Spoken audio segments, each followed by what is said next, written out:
So I've got a little bit of scouting information here. Sioux Center had lost both of their returning post players to injuries, according to the report. Amber Baker might actually be playing tonight. It's unknown if she will. We'll find out shortly. If she does play tonight, it'll be her first game back after the injury. And there's a Bayard girl here on Sioux Center team that has hurt her knee, an ACL injury, and she may be out for the remainder of the season. Those injuries both took place during volleyball. Sioux Center volleyball team went to state this year in volleyball, and so they were using those players intensely for the volleyball season. They both were injured during that time frame. Jillian Estes led the conference in three-pointers made last season, followed by our own Keely Cruz.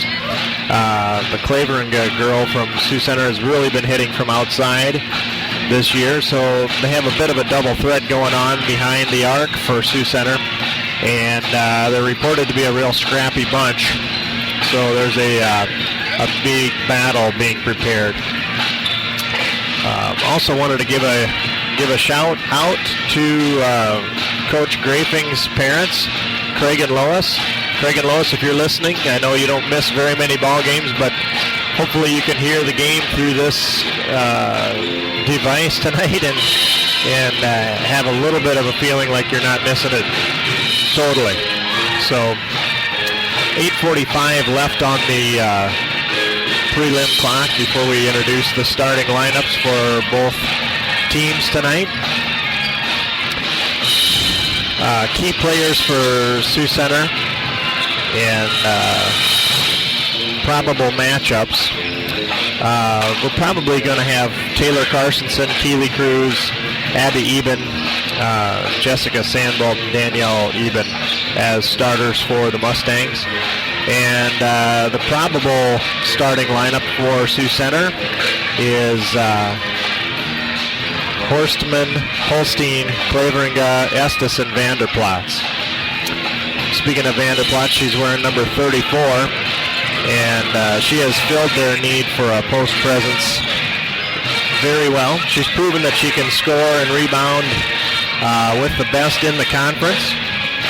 So we'll need to keep the ball out of her hands in order to make this happen. And if we can keep the ball out of her hands, she can't score. That's one of the big strategies here. Be physical and play early defense. Keep her out of the box. Those are some strategies there. Jillian Estes, it's already well known that she can shoot three-pointers. We can't give her any uncontested shots from behind that arc. We need a hand in her face at all times. If she gets confident, then she's really a super threat. So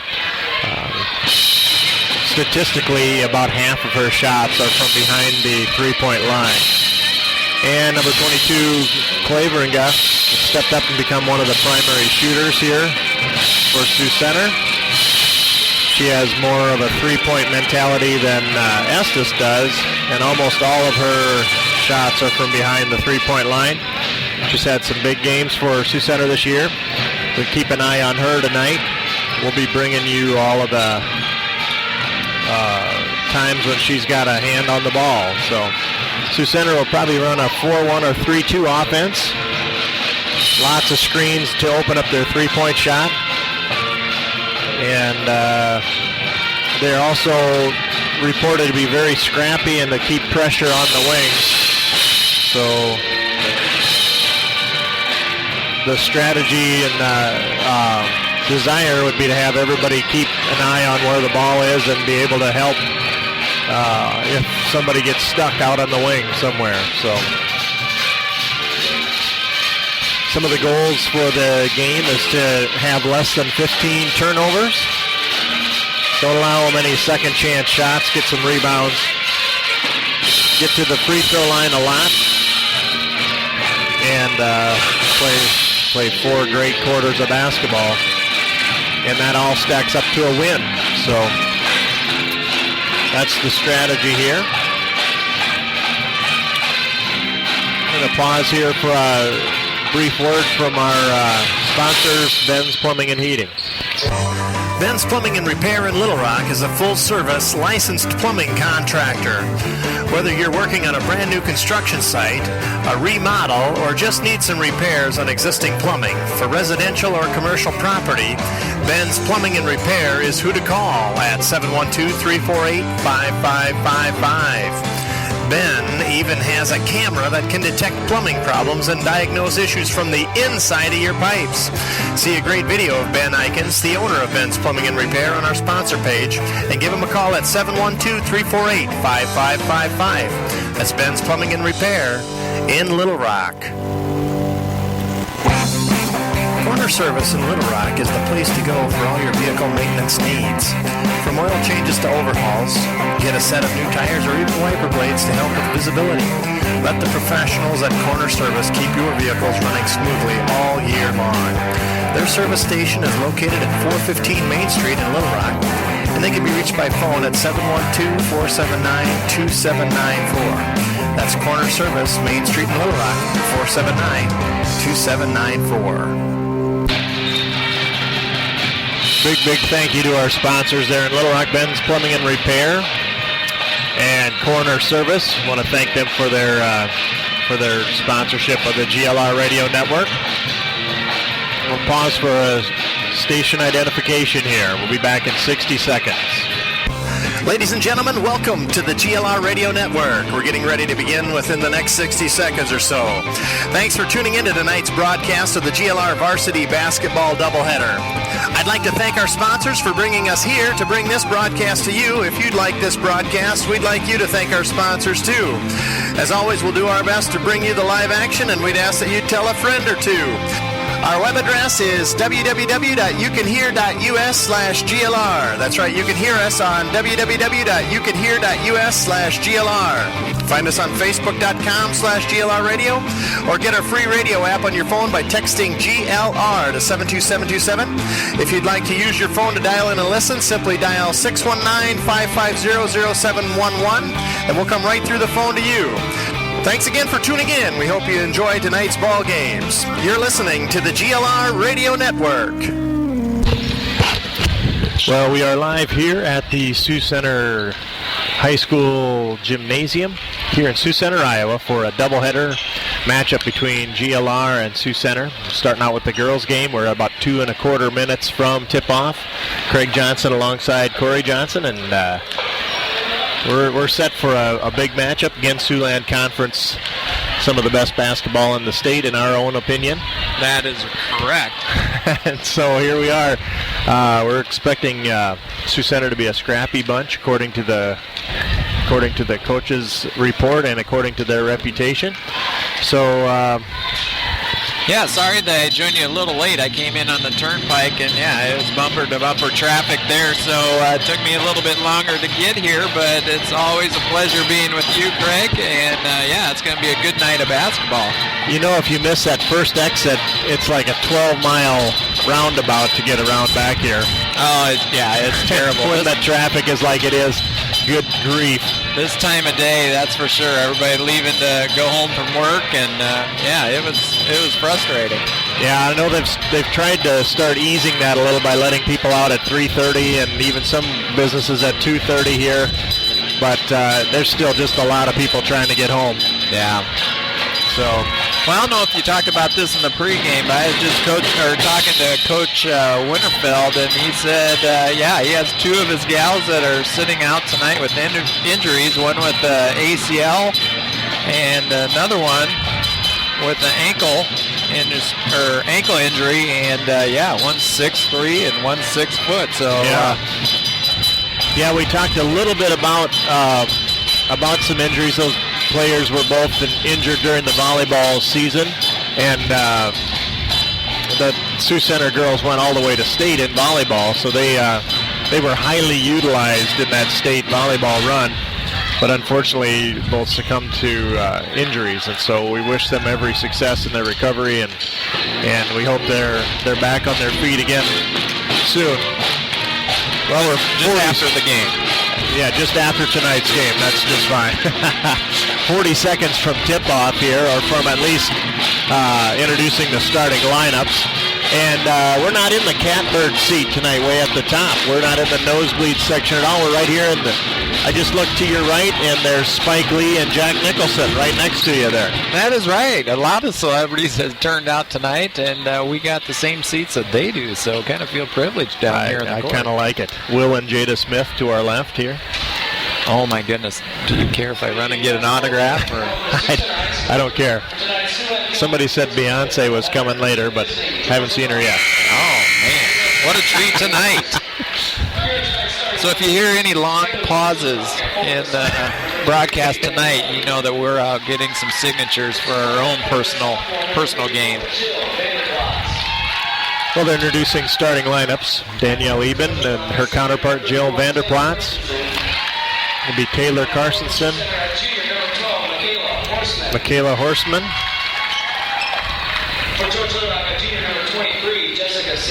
Jessica Sandbolt for GLR, Malin Holstein wearing number 20 for the Warriors, Abby Eben for GLR,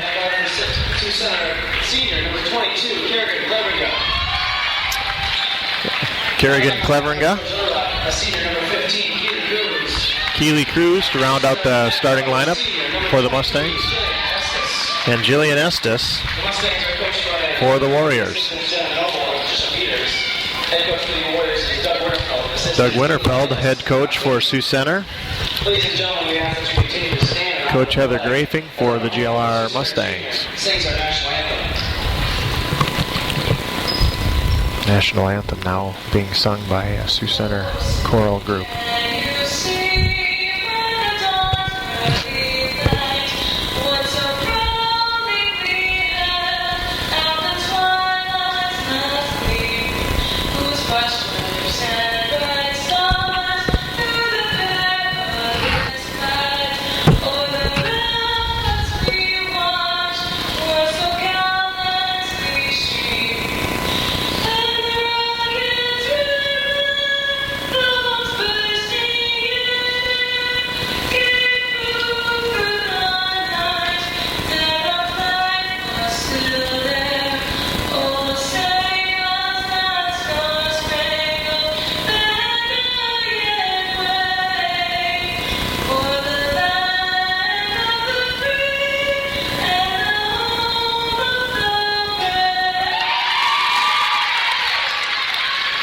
Good rendition of the anthem there.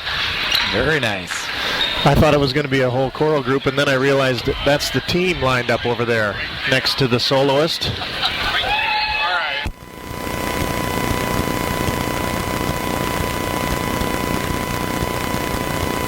We're checking to get the name of that soloist. Jessica Harlow. Jessica Harlow did a nice job there on the national anthem. Congratulations, Jessica. Excellent rendition there. Well, we got 8 minutes on the clock, and getting ready to tip things off at center court. The referees have finished their stretches. They're all set to go. Got 3 referees out on the court. It's about 6:18 on the clock. We're right on time. We're bringing you Siouxland Conference basketball at its finest. GLR Mustangs against the Sioux Center Warriors here at Sioux Center High School Gymnasium. Center tips controlled by the Warriors. They're going to be bringing it up the court here, going from our left to right.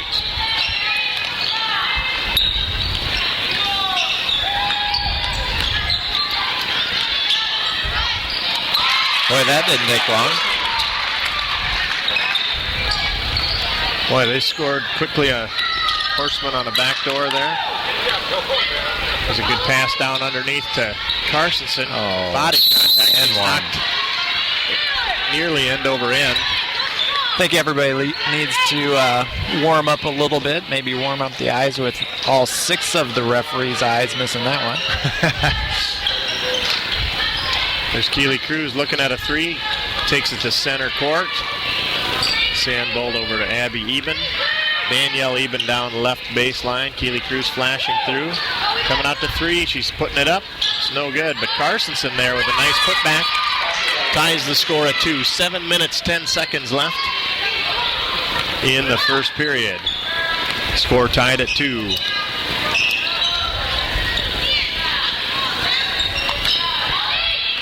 Vanderplat's underneath.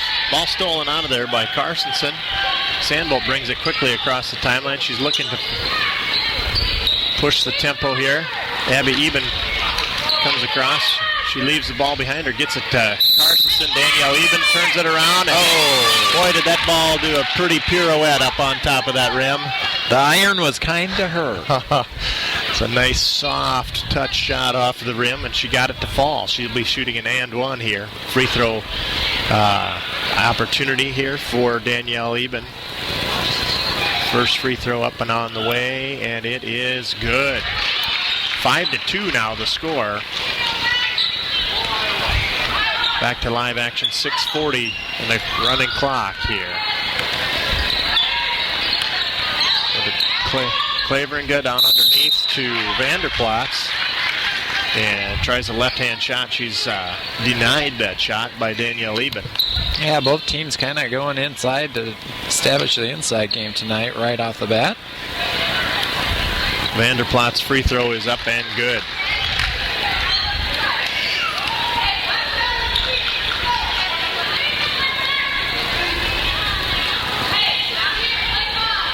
Second free throw is also good, so that's 5-4 now with the score. Ooh, a little full court pressure.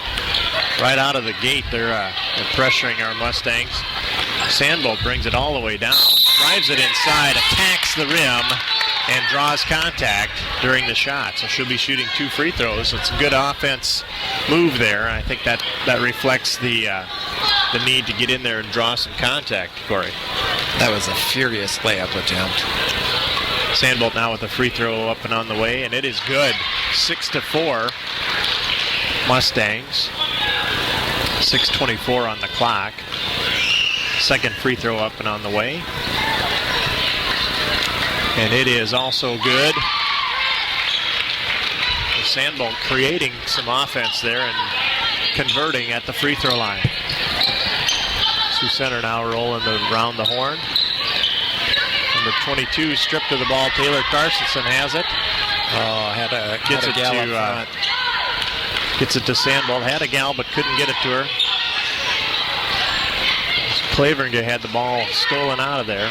Mustangs running the offense now on the left side. Carstensen at the free throw line. Nice shot up off the glass. Kiss off the glass. It's a nice little Hershey's kiss. 9-4. Mustangs. Here's a three-point shot from outside. That's good. Jillian Estes. We talked about her as a three-point threat, and she did immediately put that up across the three-point arc. Scored it. Carstensen taking it across the timeline herself. Gets it to Abby Eben. Danielle Eben with a nice rebound. So knocked out of bounds. Foul on Danielle Eben. That was not a lot of contact on there, but it was called probably an over the back. Probably an over the back call. 7 points for the Warriors, 9 for the Mustangs. 5:19 left in the period. It's a nice move inside, nice pass to Vanderplatz, and she converts on a right-hand layup. Mariah Terhark into the game for the Mustangs. And Taya Graham as well. Keely Cruz breaking the pressure at half court. Who stops up, gets a nice pass to Taylor Carstensen. And Carstensen puts up a shot and is fouled by Vanderplatz. That's her second foul. Let's see what kind of chaos Graham can cause. When her and her sister get in there, it is watch out. Carstensen's free throw is up, no good. Score is tied at 9 right now. Malin Holstein is back into the matchup. Vanderplatz takes a seat for the Warriors. Carstensen's second free throw now on the way. And it is no good. Rebounded by Holstein. Estes now brings it across the timeline. Guarded by Sandbolt. Top of the key, left side three-pointer on the way, no good. Gets her own rebound. They reset the offense. They'll swing it right, swing it back to the left, drives inside, shot up and good. That's Yeah, Mustangs might have gotten away with the foul there. She ended up on the back of her shorts, but she scored. Ooh, pressure starting to get to the Mustangs. Yep, Keely Cruz had to really stretch for that and end up stepping across the half-court line. That's an over and back call. 4:24 in the period. There's Estes driving nicely down to the blocks and gets it right across the square of the backboard, puts it right in. Good move. There's a scrum in the middle, right in the paint. Mariah Terhark in the midst of it. Gets a jump ball. It's favoring the home team, and just like that, it's 13-9 for Sioux Center. Boy, that last lead. That last drive by Sioux Center, top of the key, all the way down for a layup. You got to step in front of them. Yep, gonna have to stop those. Good defense there by the Mustangs. They've stifled them this far. Now there's a steal. Keely Cruz has it. Tries a bounce pass. Gets the Sandbolt. Comes out of there. Carstensen has it now after Sioux Center with possession. Keely Cruz left side shot, no good. It's knocked out of bounds. It's going to be Warriors basketball. 13-9 remains the score. 3:30 left in the period. They're going to be bringing it across the timeline. That is Estes with the ball now. And a shot from the right side is no good. Rebound underneath by Estes. Puts it back, no good. You're going to have some contact underneath the basket.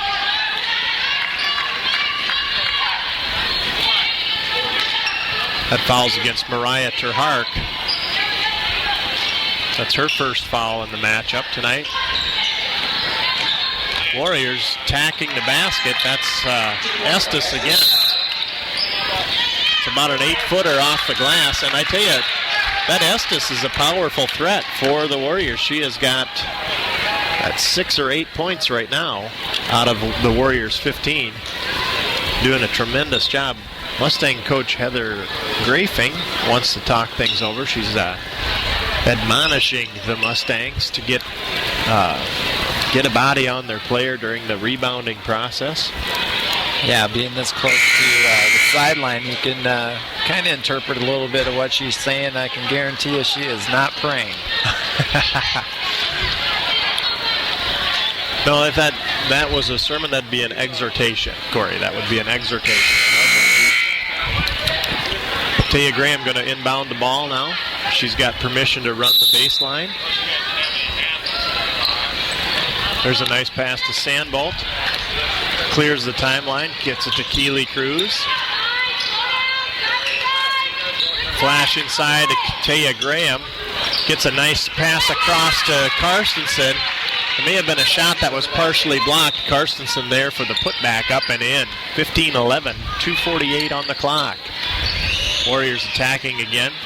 Estes puts it on the floor. Sandbolt is down there. By Sandbolt. She is on the ground trying to get that ball. It's amazing that Estes got up and out of there with it.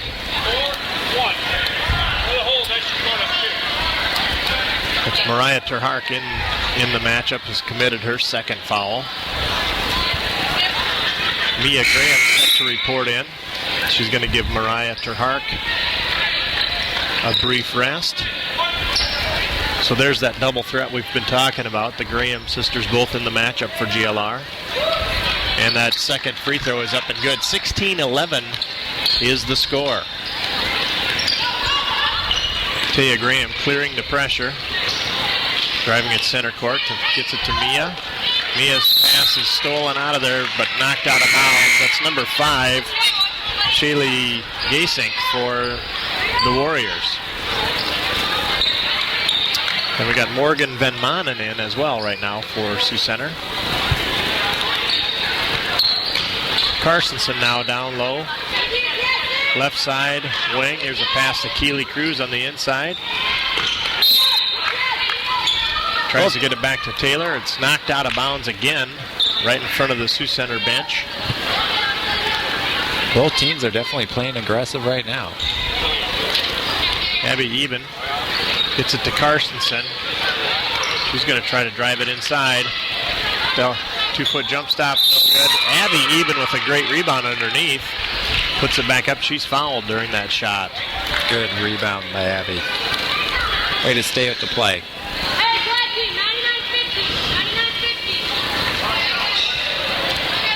So Eben at the line, wearing number 21. Free throw on the way. And it rattles in and out and back in. It's a good shot by Abby Eben. 16-12. Second free throw on the way. That rattles out, no good, but good rebound. Sandbolt's got it. Now Carstensen puts up a shot from way out west. That's no good. Rebound knocked out of bounds, favoring the Mustangs. Abby Eben will inbound underneath their own basket on our far left. Keely Cruz with the inbound pass, takes a three, no good. Good box out there by the Warriors, so they've got the ball now coming across. Estes passing it off to Shaylee Gasek, gets it back. Tries a pass at the baseline, and it's kicked out of bounds by Carstensen. It's the long leg of the law, Kory, reaching out there and kicking that ball out of bounds. Yeah, we come out and pressure. There's a good hustle play there by Taylor, too. She had a hand on that inbounds pass and knocked it off the Sioux Center player. Yeah, we come out and pressure Estes on the outside, and she says, okay, I'll take you inside. We've got a kick ball here. That was a bounce pass that looked like it just rolled when it hit the gym floor, but it hit a foot first. Inbounds from Abby Eben to Jess Sandbolt. Sandbolt clearing the pressure across half court. Ball knocked out of bounds by Madison Beaver, who's in for the Mustangs, for the Warriors rather, wearing number 33 for Sioux Center. Sandbolt taking a seat here. Little reach there. A lot of contact. Tia Graham somehow able to control that ball. Gets the pass on the right wing, tries a jump shot from the baseline. No good.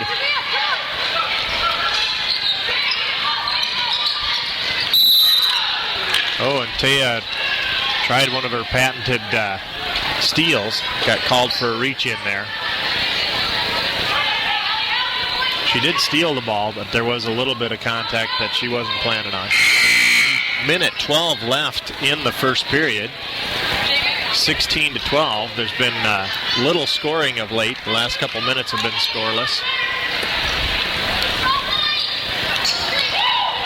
Good steal on the inbounds by Taylor Carstensen. She's still got it. She's driving into the paint, puts it up at it. There you go. 12-foot shot. That's a good jumper by Taylor. 16-14. A minute left in the first period. The Mustangs keeping the pressure on. There's a scrum in the paint there, and it looks like we're going to have a jump ball that's going to favor the Mustangs. So with 52 seconds left here, the Mustangs with possession. Full court pressure being applied here. Tia Graham has it. She's trying to come through there. She's got 3 Warriors on her. And it's like going through the offensive line of a football. That looked like just the same thing as was on the television Sunday. They're trying to stop Adrian Peterson there.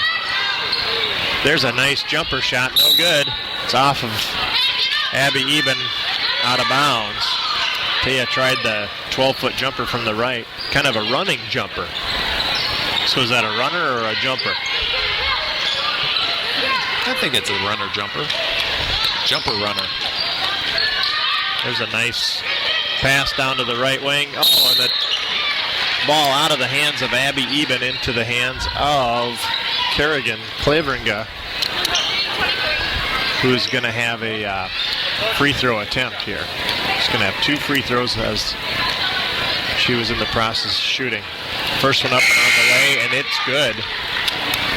30.2 seconds left in the period, and we've got 17-14 now in favor of the Warriors. Yeah, Sandbolt comes in and looks like, okay, enough of these offensive rebounds. Second free throw is good, so 18-14. Tia Graham now working to break the pressure. Gets it across to Mia. 22 seconds left. Inside pass to Taylor. Carsonson tries to get it to Even. Abby Even puts it up. No good. It goes off to the right side. Sandbolt gets into the mix, gets the rebound. The shot's no good, but she's fouled. She's at the free throw line with 15 seconds on the clock.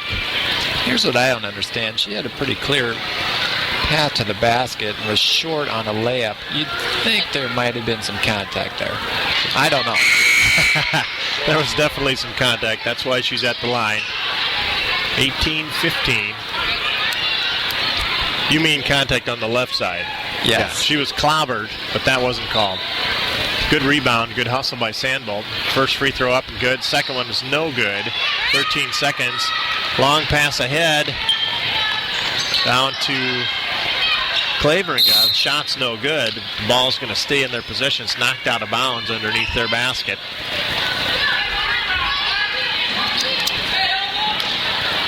Estes with the pass into Claveringa. Long three. Tries it. Oh, it's just about good, but no good. Ball's going to stay there again. It's knocked out of bounds underneath by the Mustangs. So Estes is going to try the inbounds pass, see if she can find... Oh, it's off her foot. She threw it off of Taylor Carsonson's foot and went and got it herself, tried to put up a three, and it's no good. You think they called that play? Okay, off your foot, back to me, nothing but net. It looks to me like Estes has played some basketball before. She's a savvy, sort of a wily veteran player. She is a senior on this team and has been doing a good job in this first period. Well, we've got a short break here between periods. The second period on its way. Right after this from Mustang Plumbing and Heating. Mustang Plumbing and Heating provides service and repair on furnaces, water heaters, air conditioning systems, and heat pumps, along with all types of plumbing. Speaking of water heaters, Brandon and his crew replaced our water heater last winter for us, and the prompt and thorough service he and his team provided was very much appreciated. And now we have a water system that provides much more hot water much longer, which is a very important thing in our family. Contact Brandon Cruz for your plumbing and heating needs. That's Mustang Plumbing and Heating, 101 Main Street in George, 475-2661.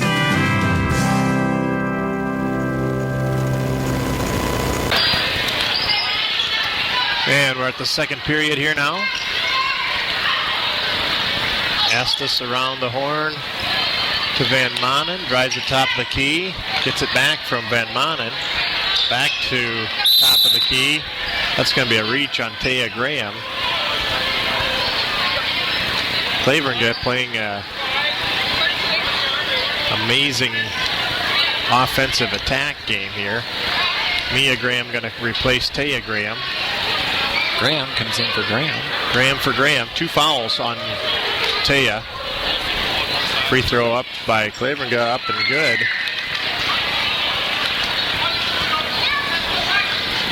Pretty well for Sioux Center. Mustangs control it fairly easily this time.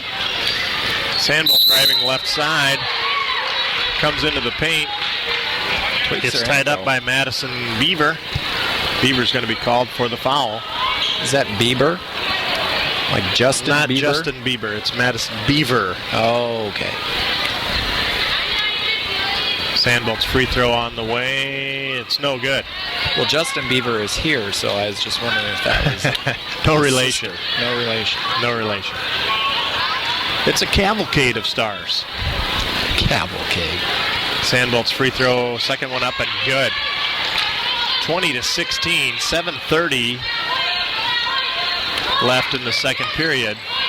Estes works to break the pressure on Sandbolt, gets it across the timeline. Swung around to the left, back to the right side, back to Estes. Inside to Madison Beaver, back outside to Estes. And now to Van Manen. defense. Keely Cruz defending her, causes a turnover. Mustang basketball. Shaylee Gasink in now, replacing Van Manen for the Warriors. Ball inbounds to Sandbolt. She goes on to the floor. The ball's out of there, and the Warriors control it. Estes driving left side. Top of the key to Holstein. Inside, stolen away by Carstensen. Gets it to Sandbolt. Sandbolt calls for the basketball. Gets it to Keely Cruz from the right side, and from where the tuba is laying on the floor, hits that three-pointer. Nicely done by Keely Cruz, 20-19 on that three-pointer. Estes driving left side, goes underneath, no good. Gets her own rebound, has it wrestled away by her teammate. Beaver gets it out to Gasink. Right side, back inside. Double. I'm not sure if you heard that or not, but that was a whistle. And it wasn't a foul. All right.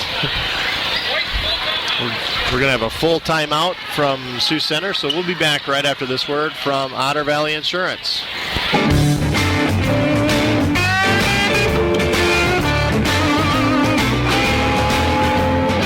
Are you looking for more protection against bad weather hitting your crops than federal crop insurance alone can provide? Otter Valley Insurance now offers total weather insurance, providing supplemental coverage against drought, excess moisture, heat stress, and fall freeze. And the program pays out automatically when bad weather hits. That means no paperwork and no adjuster coming out to your farm.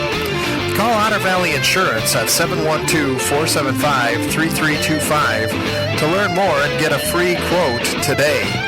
That's Otter Valley Insurance at 712-475-3325. Otter Valley Insurance and Real Estate in George. Be sure to thank the fine folks at Otter Valley Insurance and Real Estate for their sponsorship of this broadcast tonight. We're back to live action, 6:20 on the clock. Estes inbounding underneath Sioux Center's basket. The ball's kicked out of bounds. Sandbolt stopped that inbounds pass with her right heel. Great defense, and she wasn't even looking. She was in the right place there to stop that. Here's a pass inbounds now. They're going to try to run the inbounds play. There's a drive on the basket, and that's Shaylee Gasink. She's got the layup. Mia Graham to Taylor Carstensen. Carstensen's going to take it to the right side. Back to Mia. Keely Cruz. Jess Sandbolt now is going to set the offense. 5:55 on the clock. And there's a high bounce pass to Keely Cruz and an incredulous look from Kerrigan Claveringa. What'd I do? Going to have a couple of substitutions here. Abby Eben coming in for Mia Graham. 22-19. Keely Cruz with the chance to cut into this lead. We're going to have another sub here. Mariah Terhart coming in for Danielle Eben, who was all set to hit the block for the rebound. 5:53 on the clock. First free throw on the way from Keely Cruz, and that is no good. So it's controlled by the Warriors. They're coming out of there with it. Estes brings it across the timeline.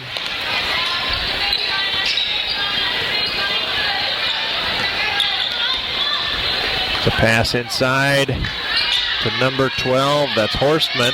No good. Gets it out to her teammate on the right wing. No good. Estes now with a... Nope, that's not Estes. That's Madison Beaver on the right side. Gets it to her teammate Shaylee Gasink at the top of the key. Hits a three-pointer. Keely Cruz down to Taylor Carstensen, who tries a layup. Got her with the body. Coach is not happy about that one. I am on the same page. There's a lot of Mustang faithful that wondered about that contact, but we're just doing citizen journalism here, right? Yep. Or are we allowed to express our... Well, it's Mustang radio. Our concern about that no call. Here's Taya Graham coming back in for Abby Eben. She's committed her second foul. I'm not concerned. I'm just stating facts. It's all about the facts, Greg. Just the facts, man. Our fax number is... No, we don't have a fax number, do we? No. For the broadcast? We wouldn't want you to fax us because we wouldn't get it till we got back to the office anyway. But I think Justin Bieber has a fax right on his phone. No, right on his watch, maybe. Probably. Those 2 free throws up in a row by Sioux Center's Madison Beaver, up and good. 27-19, an 8-point lead now for the Warriors. Pass underneath to Keely Cruz, back out to Taya Graham. Jessica Sandbolt tries a drive inside. Leg whip is what they call that. That's a 15-yard penalty on a Sunday afternoon. That's right. I'll go for just 2 points. Jessica Sandbolt at the line, going to try to convert with 4:44 on the clock. Free throw up and on the way and good. That's good. Hits the front end of the 1-and-1. 27-20. We're going to have a lot of free throws in the remaining 4:44 here. Both teams in the bonus. There we go. Sandbolt now guarding Estes at the top of the key. Top of the key shot now up by number 12, Michaela Horstman. That's a 3-point attempt, no good. Mustangs control the rebound. Sandbolt bringing it quickly across the timeline. Attacking down underneath. Draws the contact. Nice attack by Sandbolt, that's for sure. And Sioux Center. She has done that a couple of times here this half. That is really causing some chaos for the Warriors. That is Vanderplaat's 3rd foul. And she's going to come out of the game. She's replaced by Malin Holstein. Graham for Graham.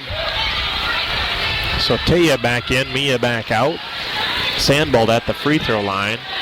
Mariah Terhark and Taylor Carstensen for the rebound. Not needed because that second free throw is up and good. 27-22. Just a 5-point lead for the Warriors. 4:18 left. Sandbolt guarding Estes.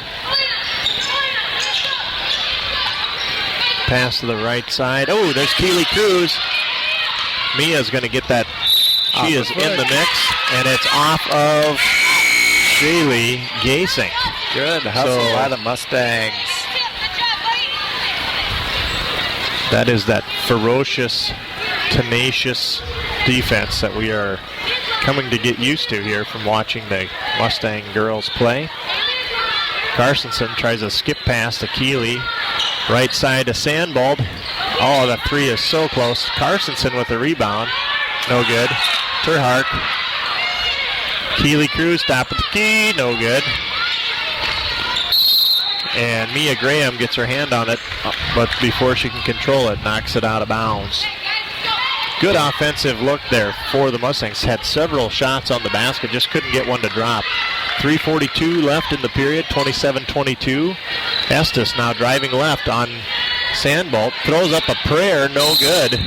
And it's out of bounds off of the Warriors.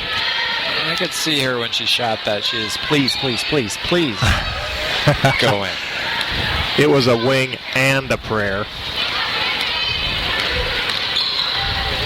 Did not fall. Here is Mia Graham now driving right side. Tries a bounce pass to Carstensen. Has it stolen away. Warriors now with it. Down to the right side. Inside. Nice pass inside to Michaela Horstman. Hits that layup. It's a good turnaround move. Good catch. Good execution by the Warriors. Mustang basketball now. Oh. Mariah to Mia to Mariah. Knocked out of bounds. Saved in bounds by the Warriors. And they're running the offense on this end already. There's Estes with a 3-pointer. No good. Mariah Terhark with the rebound and had it stolen out of her hands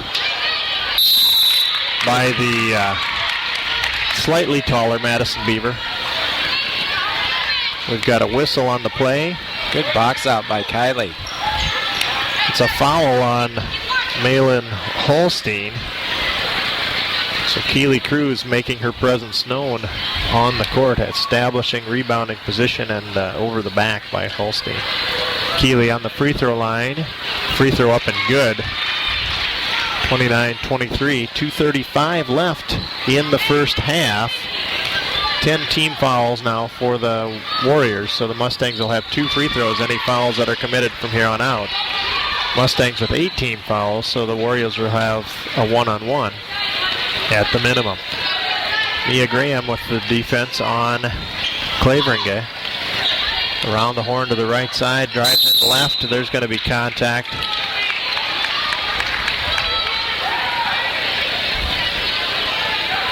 That's on Mia Graham.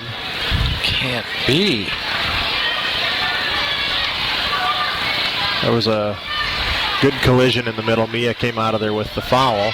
Here's a good rebound by Terhark. When you miss the front end of one-on-one, it's always a good foul, right? It's always worth it.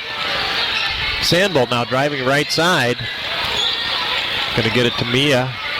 To the left side to Taylor Carstensen. Inside to Keeley. Back to Mia. Is going to try a long shot from outside. No good. In and out. And Terhark is there to tie up that rebound that Sioux Center had. Possession arrow favors the Warriors. They'll have the ball with 1:59. 29-24. Sioux Center holding on to a 5-point lead here for a good bit of the last 5 or 10 minutes. There's a tip pass, defense by Keeley. Taylor comes out of there with it. Gets it to Jessica Sandbolt, who clears the timeline. Gets it inside. Keely Cruz gets it to Mariah Terhark. Back to Mia. Mia's driving it right side. Takes it all the way in. Up and off the glass. At good. 29-26. $1:22 on the clock. 23-on-23 here. Estes and Sandbolt. And a fierce matchup here. Good matchup. All night long they've been competing very well. There's a nice open layup. Oh, facial. Missed it, and I think a frustration foul there on Malin Holstein. Terhark's checking her teeth. Make sure they're all there. Excuse me. Carstensen. I think Taylor does have all the teeth that she started the game with. 1:01 on the clock. Madison Henning set to check in for the Mustangs. First free throw on the way. Carstensen, no good. Madison Henning coming in for Mariah Terhark. 29-26. Second free throw on the way. And it is good. 29-27. Mustangs cutting the lead down to 2 now. 1:01 on the clock. Sandbolt working defense on Estes. Down to the right side. Warriors have it. Inside. Back up top of the key. Estes tries a 3. No good. There's a good rebound by Henning. She's called for a walk as she tries a bounce pass to Keeley to reset the offense. Yeah, too bad. She just drug her foot a little bit. There's Mia Graham in the mix again on the inbounds pass, knocking it out of bounds. She says no, no, no. May it shan't be done. There's a pass inside. Carstensen defending on Horstman. Horstman scores underneath the basket. Mia Graham now bringing the ball across. Gets it to Madison Henning, driving left. Gets it out to Keeley. Keeley stepped on the out of bounds on the left side.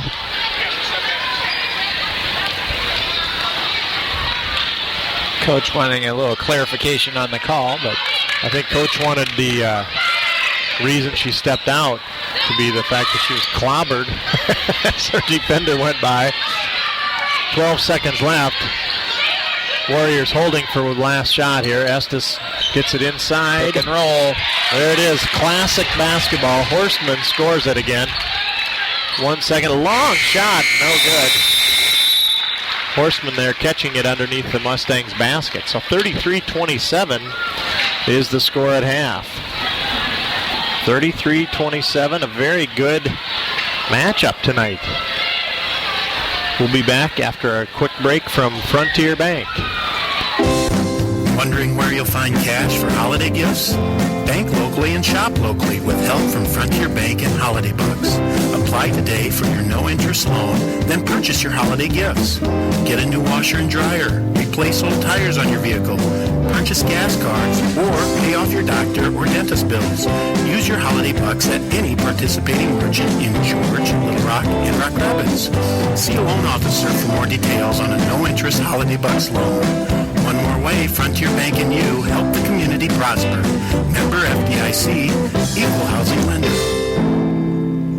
Hello, basketball fans. Jim McConnell here, inviting you to dribble down to Northwest Consultants in George so we can pass along a quote to you on your insurance policies. We will screen our list of companies and then shoot you the best deal possible. We're sure you will jump for joy at the low cost and great coverage we can give you on your home, business, farm, auto, health, and life insurance. Give me or Vonda a call at 475-2610 or stop in and see us at our office in George, where you can have all your insurance policies in one basket. Go Mustangs! We want to thank those sponsors for being a part of the GLR network. I am just looking here. I've got a nice little magnet with all the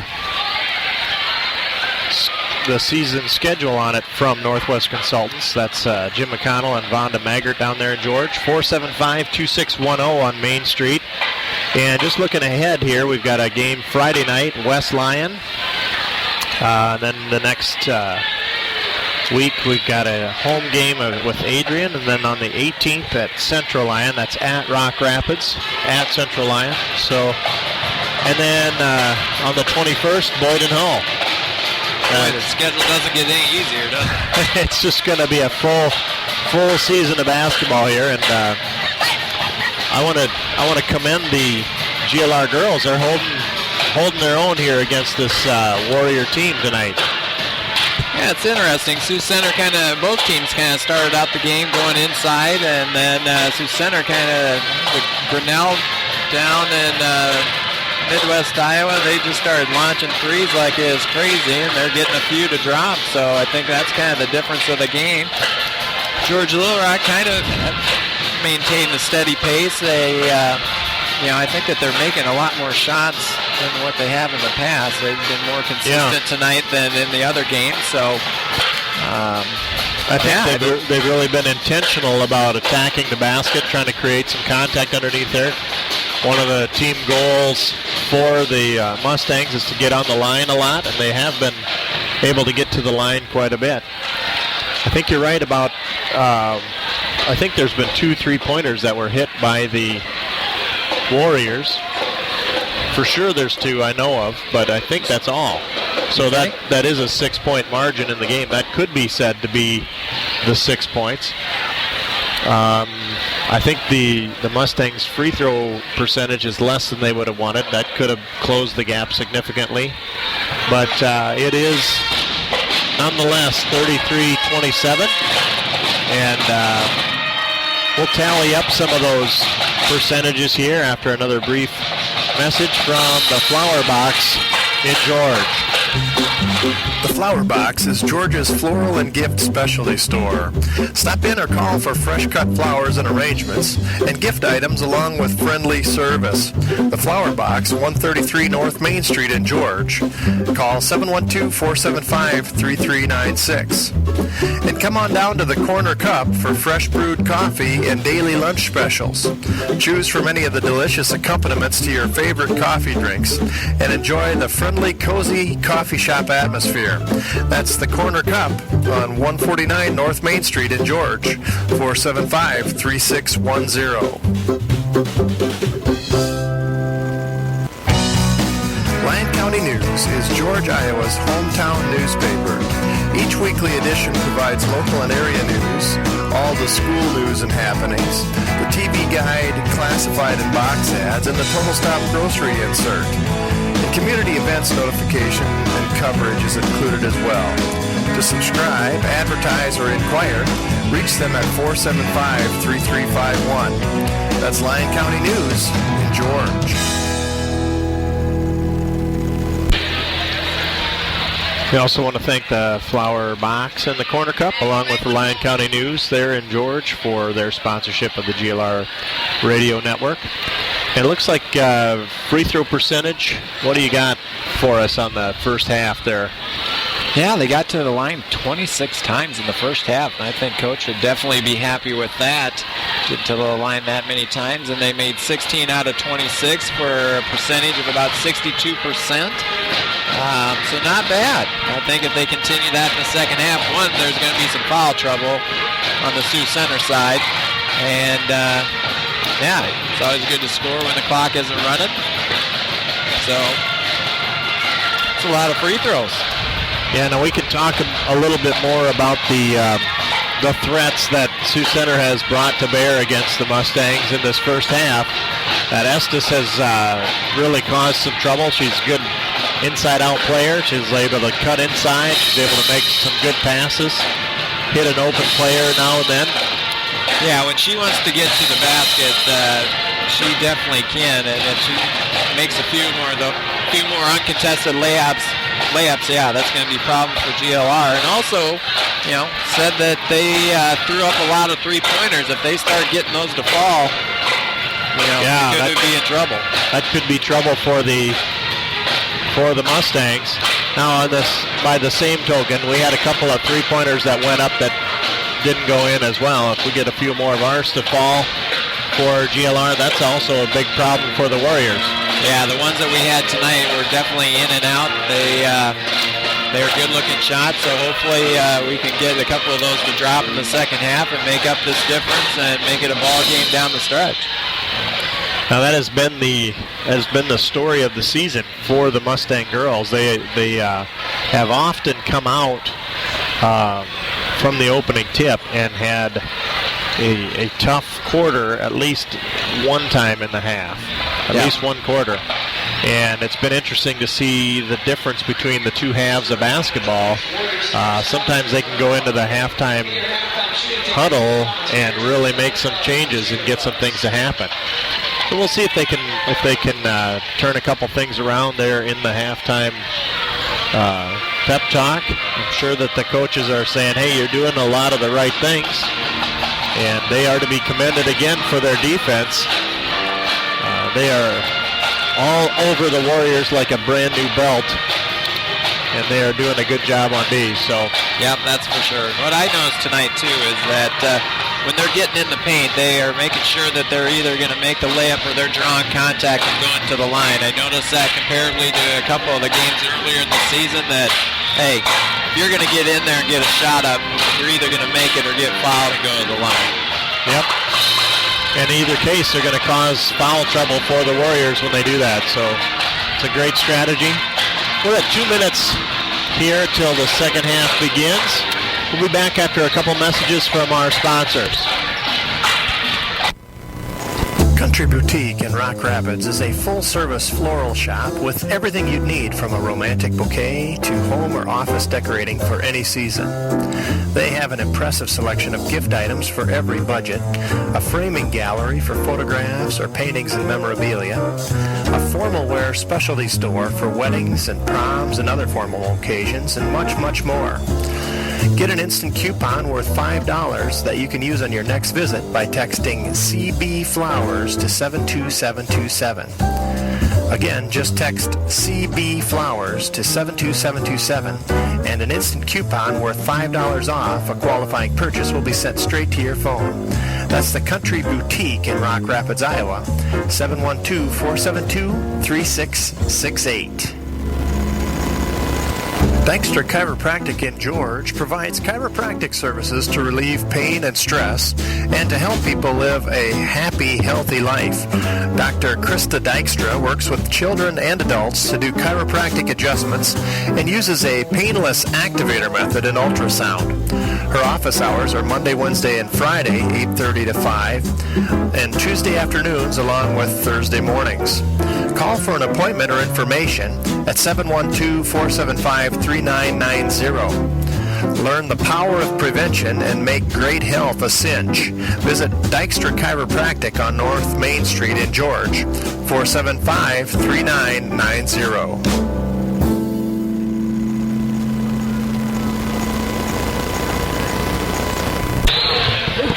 Well, we're down to 8 seconds here till second half begins. We don't really have a second half tip-off, do we? They kind of hand the ball to one of the teams in the second half and they just started, or do they throw it up in the middle? I don't know. I don't like to see any throwing up in the middle anyway. But one to mention too, along with a lot of celebrities here, actually one of the referees that I know was a finalist in the Olympic trials, the U.S. Olympic trials, and just missed out going to the Olympics.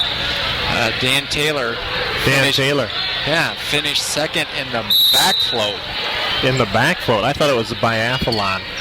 Well, by looking at his physique, I can see the biathlon, but yeah. It's amazing that he can float at all. Pass inside to Danielle Eben, gets it to rattle around and home. Right off the bat, Mustangs score quickly, 33-29.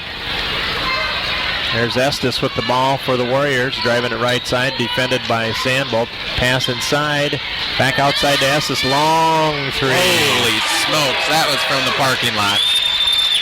That is a long shot. She hit that, and that's going to cause the score to change pretty drastically, 36-29. Very nice. We're picking up right where we left off, attacking the basket and getting to the line. Abby Eben doing just that thing, getting blocked by number 12, Horstman. That's her second foul. Abby Eben now with free throws. First one up and on the way, and good. Nothing but net. 36-30. Holstein coming out of the matchup, replaced by Morgan Van Manen for the Warriors. Abby Eben now at the line. Second free throw on the way, and good.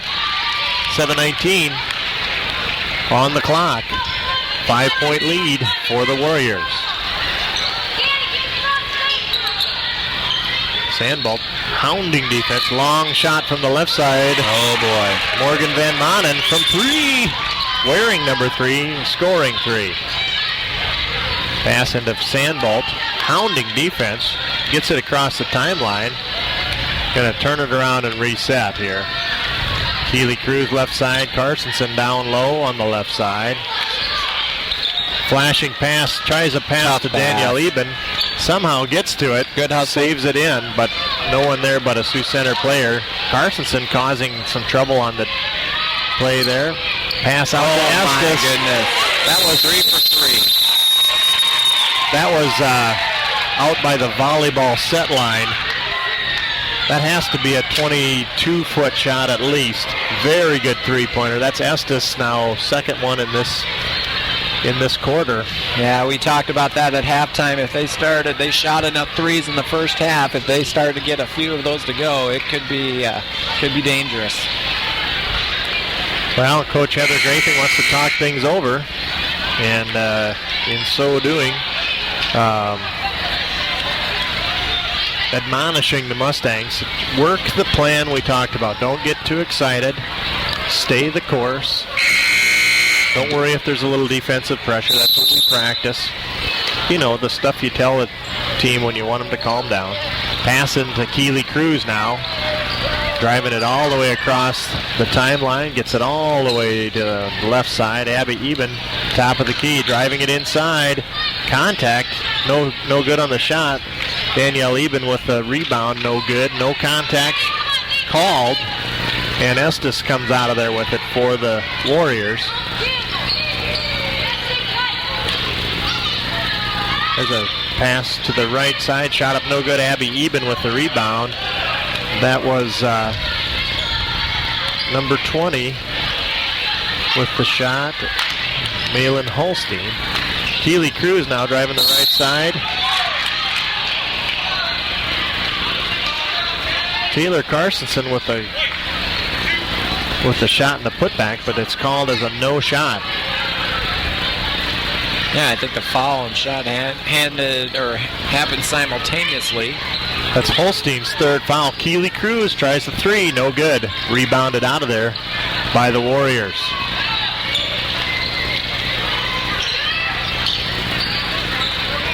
Warriors set the offense. Now 5:35 on the clock. Pass inside to Vanderplatz.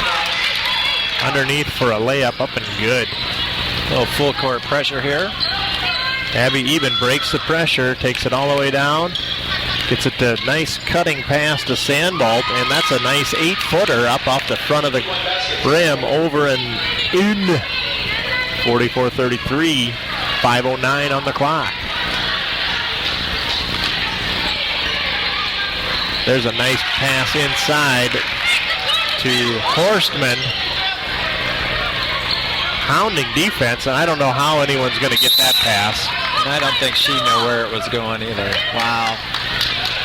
She did not have a target, and most of the Mustangs were on the wrong half of the court to help her out.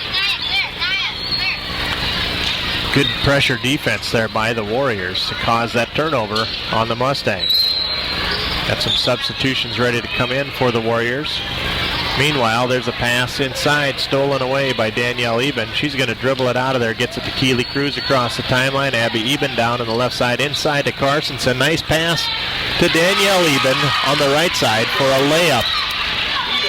Very nice. So that's execution on the offense by the Mustangs. Tough screen there on Sandbolt. Estes runs her off the screen.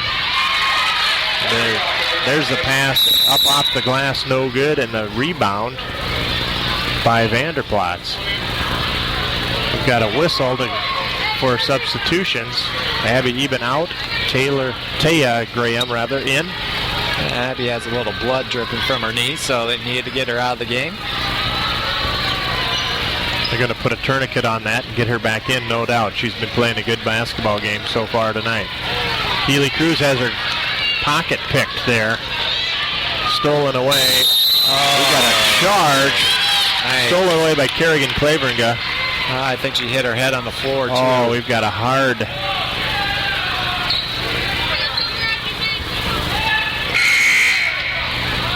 We're going to have a short stoppage in play here. I think Danielle Eben took a mighty hard charge there. Coaching staff over there to attend to her needs. Great play, though, for her stepping in, holding her ground. Took one for the team, that's for sure.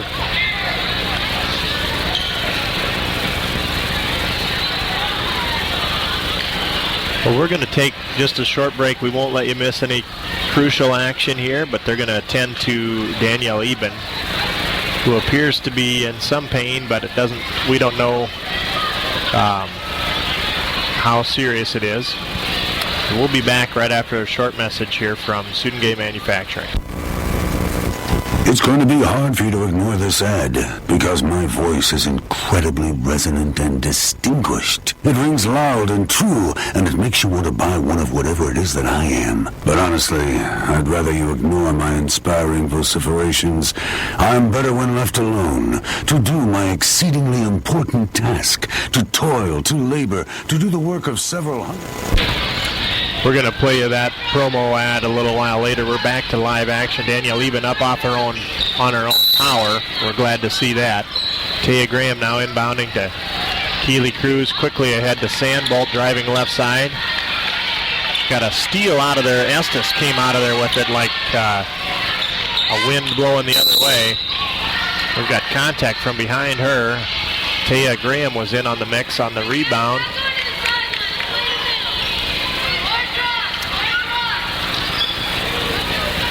So it's out of bounds on the Warriors. Mustangs inbounding Keely Cruz.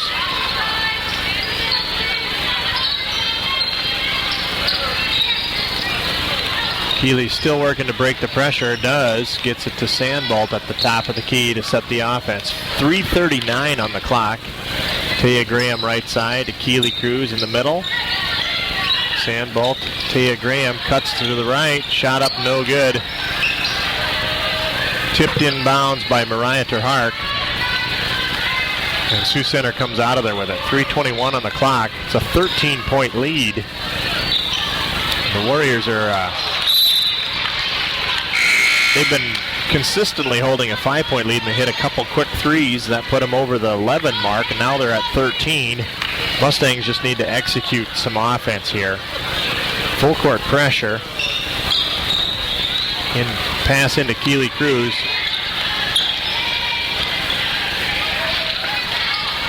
Yeah, boy, this Sioux Center defense is relentless right now. They're just hounding Mustangs, trying to set some screens. There's a great screen by Terhark to free up Sandbolt for a 12-foot jumper who drains it. Nothing but net. 48-37. Good offensive series there for the Mustangs.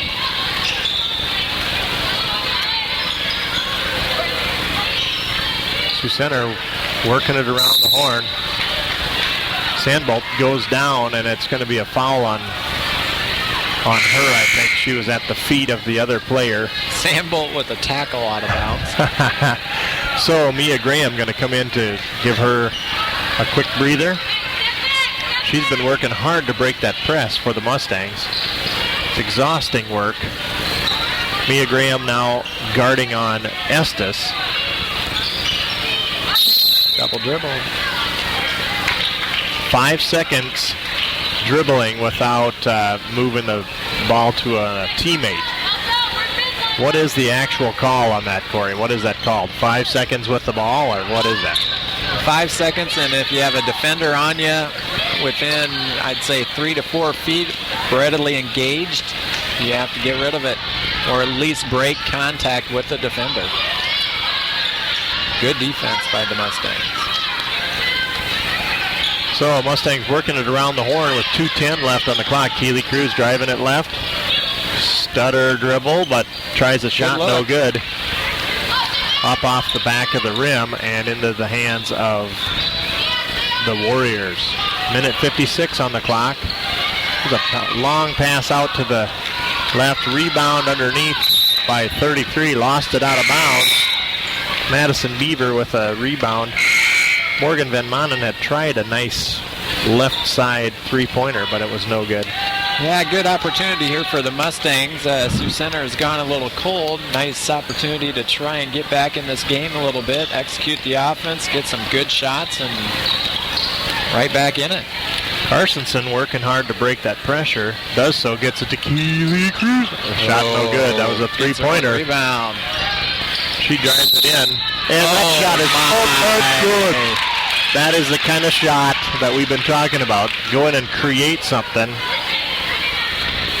White team number 5 committing that foul. That is Shaylee Gasink. Hey, if you're going to the bank, you might as well cash it in. That was a great drive. So she's going to go this way to get 3. She connects on the free throw. It's either a three-pointer or a three-point play for Keely Cruz, and she has proven herself worthy after that series. Abby Eben hounding defense on the Warriors, on Gasink. Here's an inside pass. Keely Cruz, I think, committed that foul on the other end of the court. Yes, indeed, that is Keely Cruz with the foul. That is Keely's first. Mia and Abby out. Jessica Sandbolt in. Taya Graham back in. And the Warriors control the rebound off a missed free throw, put it up and in. So it's a 12-point lead now for the Warriors. A minute 12 left in the period. There's a pass inside to Carsonson. Shot is tipped as she shoots. Mariah Terhark in the mix on the rebound. That jump ball is going to favor the Warriors.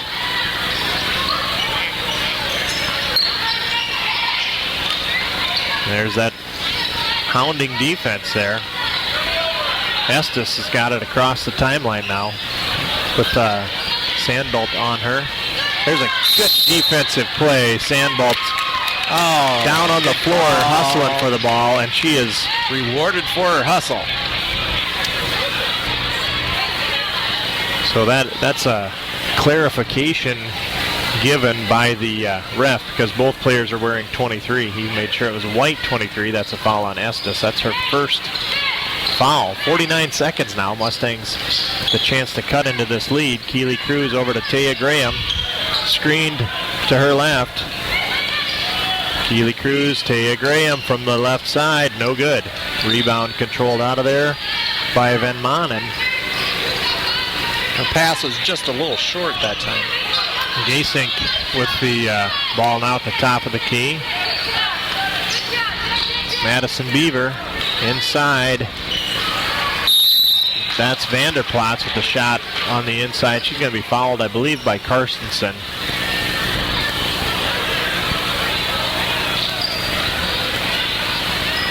That is Taylor Karstensen with the foul. That's her first. 17.6 on the clock. Free throw up, no good. Good foul. She missed one. Vanderplatz missing the front end of 2 free throws. Hits the second end of it. So the Mustangs with 17 seconds here to do something to cut into this 13-point lead here by the Warriors.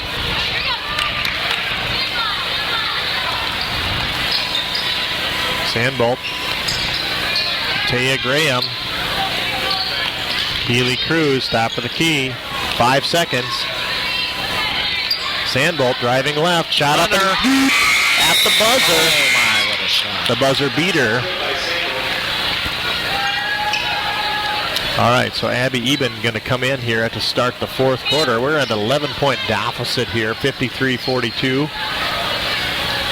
Nice little runner there. Reminded me of Steve Nash action. Get to the lane, throwing it over the trees. Yep, get it up into the basket, go to the line, and put a 3 on from the free throw line.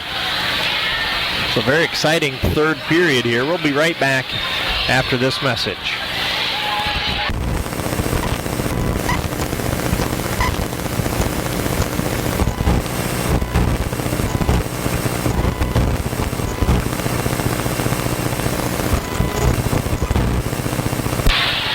I'm not sure what message we're sending here, but we're not getting it through here. So I'm gonna see what I'm doing wrong here. We're getting set to go back to live action anyway. Little technical difficulties here. Hopefully we'll get those resolved soon as we start play again. Fourth quarter, Warriors lead 53-42. Mustangs inbounding the ball at half. Out to Sandbolt. Setting a play. Looks like they're going to run a set play.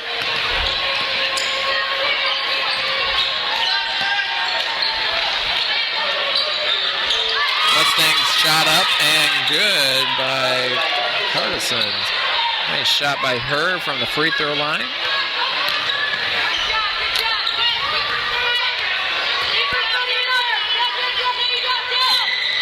Hopefully Craig joins us here shortly after some technical work as I can go past a 34 to 13 to 20 out of bounds. It's a tough job knowing all those names. You do a good job. Pass into Carstensen now. Long pass ahead to Keely Cruz, driving it to the right, up and off the glass and good. Here we go. They're cutting into that lead. 53-46 now. Long shot from the right side, rattles it home somehow. It was kind of her home rim advantage. Malin Holstein.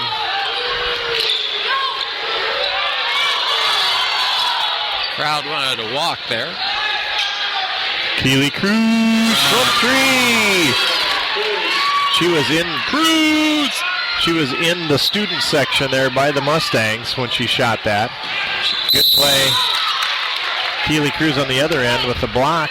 She's going to be called for contact there on Michaela Horstman, who's at the line to shoot 2. Keely Cruz, her second foul. 6:46 left in the period, and that's no good. Are you calling Noonan on that? I am calling Noonan.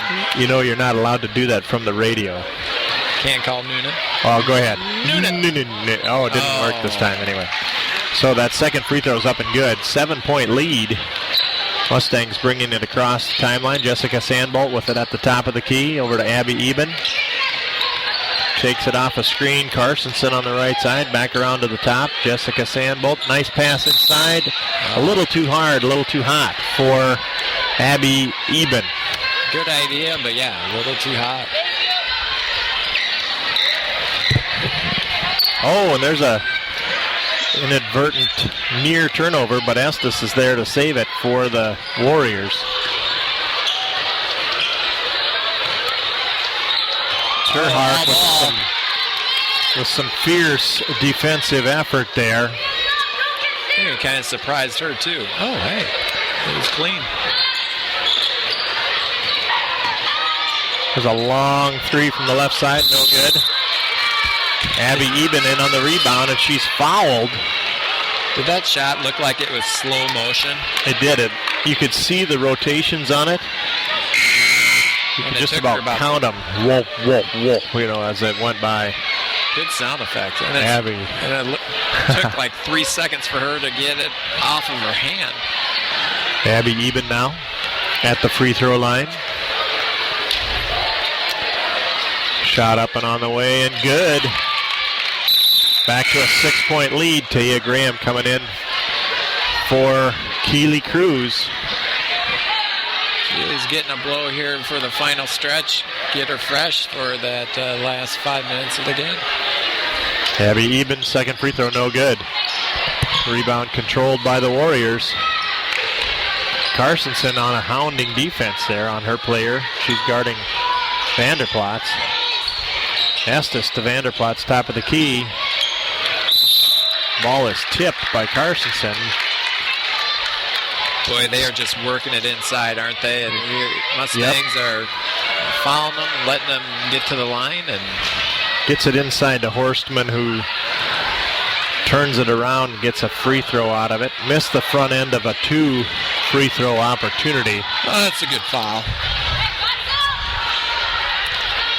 Horstman now at second free throw, and that's good. So a 7-point lead now for the Warriors. 5:55 left on the clock.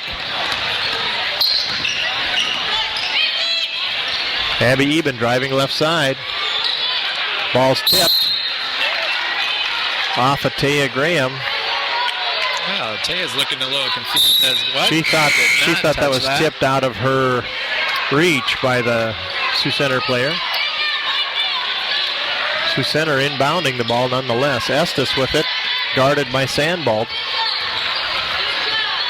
She's going to take it all the way down. No good. The ball's tipped out into the lane instead of caught, so that's going to be a foul.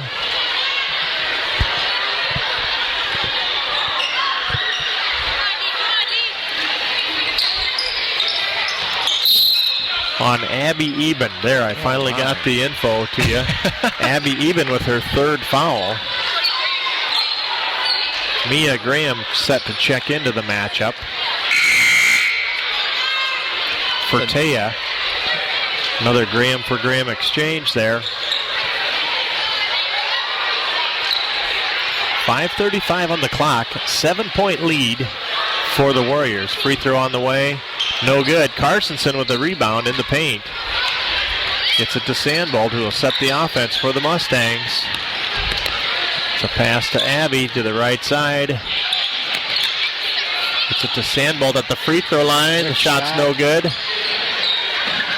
Somehow Estes comes out of there with it on the baseline. Great rebound by her. Dribbles it out of there. Gets it pass ahead to Madison Beaver for an 18-footer. It's a 2-pointer, 59-50. Sandbolt to the left side. There's a great rebound underneath by Terhart from 1 foot. She is playing fierce underneath there. Nice great shot. Rebound and great putback. There's a nice uncontested drive all the way to the basket by Vanderplatz. And we've got to put a body in front of that person there. You can't just allow her that unimpeded access to the bucket there. Mia Terhart driving to the right side. She's got a tree in her face there. There's Abby Eben driving to the right side. Runs into a pile of trees.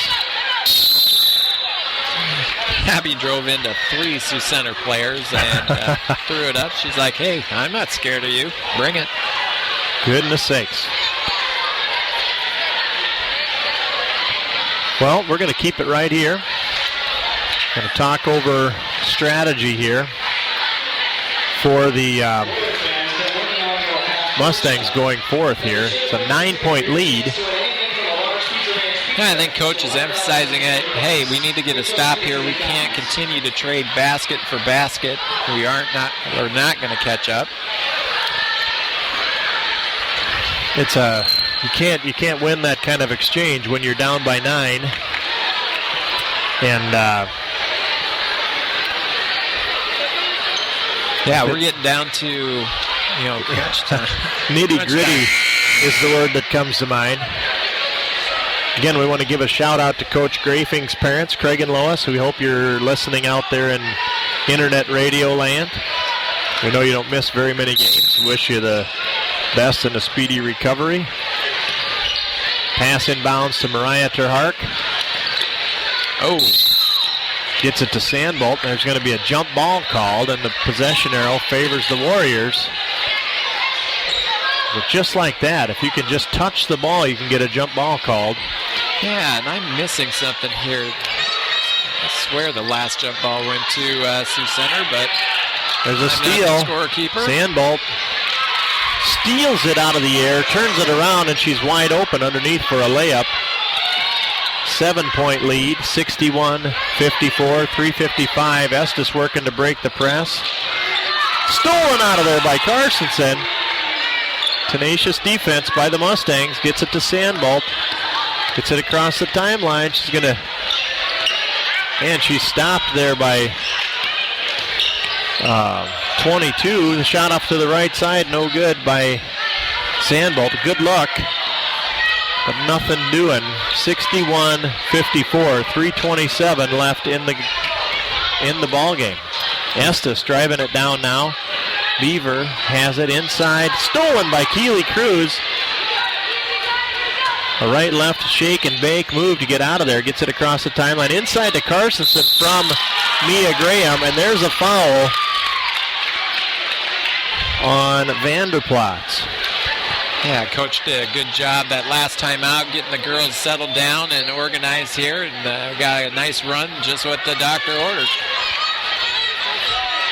So let's see if this prescription will actually take hold. Carsonson at the line. Free throw number 1 up and on the way, and good. 61-55. 3:09 on the clock. Carsonson setting now for the second free throw. And it is up and no good. Controlled by the Warriors. Estes bringing it up across the timeline. Going to go to Beaver on the right side. And that is Cleveringa. Holstein in there. Yeah, trying to work it inside right now, running a little time off the clock. 2:41 left. Stolen by Sandbolt. That's... in New York City, they'd call that a pickpocket. Mia Graham driving the right side. Shot up and good from 8 foot. It's a nice running jumper by Mia Graham. Tia Graham set to check into the matchup. 4 points now, the deficit. This is what you call a barn burner. Doug Winterfield wants to talk things over. The Mustangs have lit the fire. We're going to hear from our friends at the Total Stop. The Total Stop Food Store is Georgia's hometown grocery store. Not only will you find a complete selection of fresh produce, meats, dairy products, and groceries, but you'll find the kind of excellent, friendly service that you'd expect from your hometown grocery store. See the fine, friendly folks at your friendly hometown grocery, the Total Stop Food Store on Main Street in George, 475-2825. That's the Total Stop Food Store in George. Thanks to the Total Stop for being a sponsor of the GLR Radio Network. We've got a barn burner, a barn afire, a barn ablaze. Defensive pressure by the Mustangs. Keely Cruz, Jessica Sandbolt in on the defense. They're trying to steal that ball away. 2:10 on the clock. 4-point lead to make up. Warriors have it. The ball goes off the Mustangs. And that is player number 14. Is that right? Do I have that right? No, must not be. Must have been 34. Boy, from this angle, it looked like a 14. I don't know why, but now that she's standing ready for a rebound, I can see it's a 34. Is she that quick? You can't even see her number? Could be. I've had that said to me many a time. I was number 40, and they thought I was number 4. You are. First free throw on the way, and no good. That girl is quick. Claveringa at the line for her second free throw. 2:01 on the clock. Second one up and good. So it's a 5-point deficit here. Let's see if the Mustangs can do something with this. Mia Graham now driving it to the middle. Gets it to Sandbolt. Screened off by Keely Cruz. Cruz thought about a three. Took it back down, gave it to Sandbolt.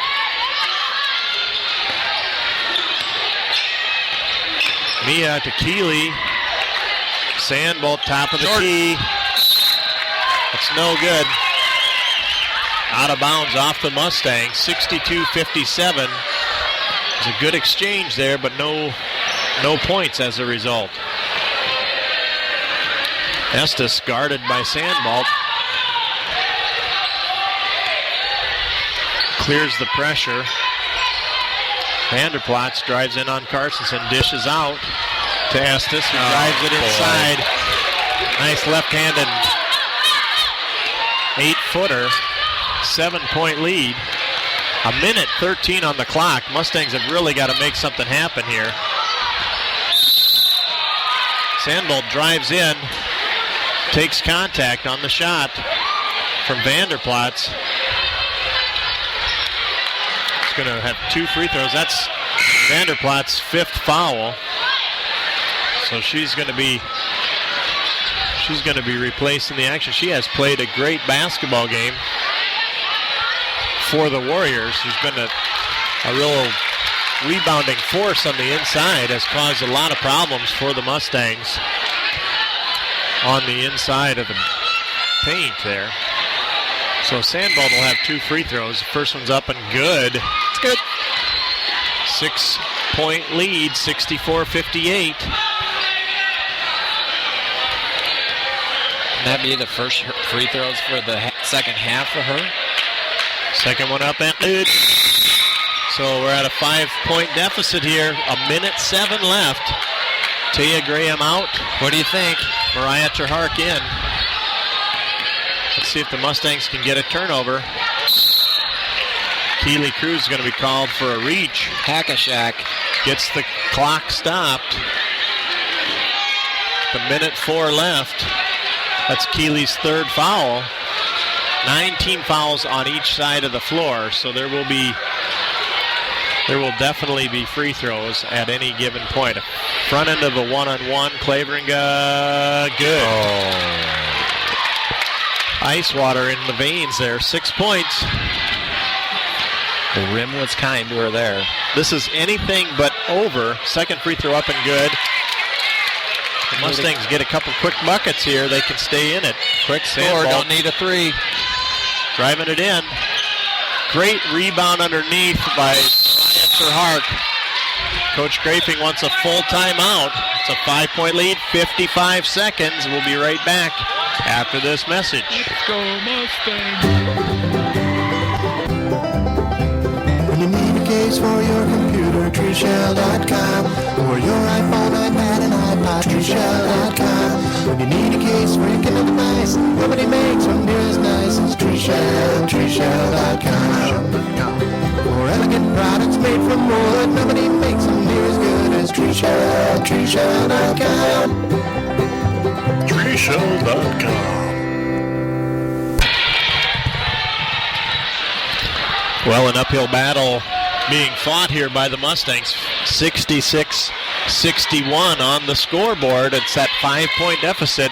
Mustangs have gotten below it just once in this second half. I think during that break, I finally convinced Craig that we're going to get a steal and then a three. And a three-pointer. I'm hoping you're right. A steal and a three-pointer to knock the lead to 2 and only 3 seconds off the clock.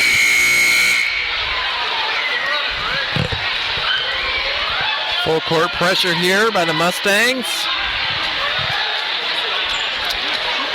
Let's go Mustangs. So Holstein going to inbound the ball. Let's go Mustangs. Good defense. Oh. Good defense. Sandbolt able to knock the ball out of play. Almost a 5 seconds and almost a steal. That's tenacious D on anybody's It's crazy watch D. list right there. It's inbounded. Claveringa's got it. Oh. And she's going to be fouled by, I believe that's Keely Cruz. That's going to be her 4th foul. 48 seconds on the clock.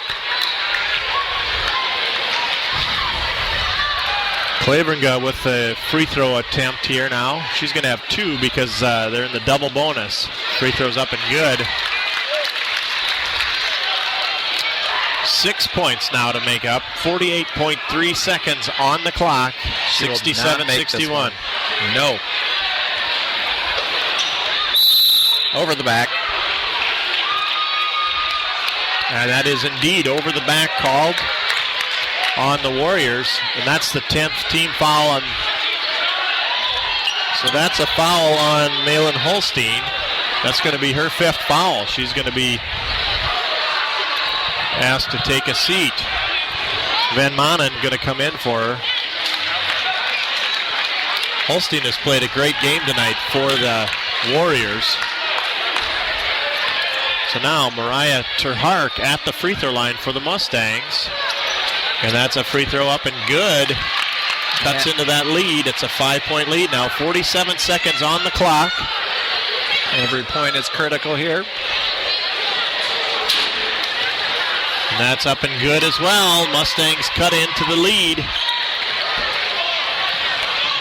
Here we go. Oh, A pass into Estes. Long pass down underneath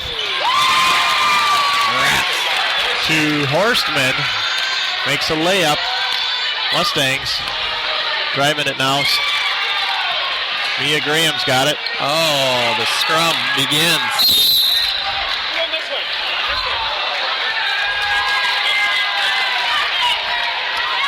Somehow, and I don't know how, but somehow that was called off the Mustangs. So Warriors have got the ball inbounded. And that's a foul committed. And that's going to be Keeley's 5th foul. Committed the foul on Morgan Van Manen, who's at the line now.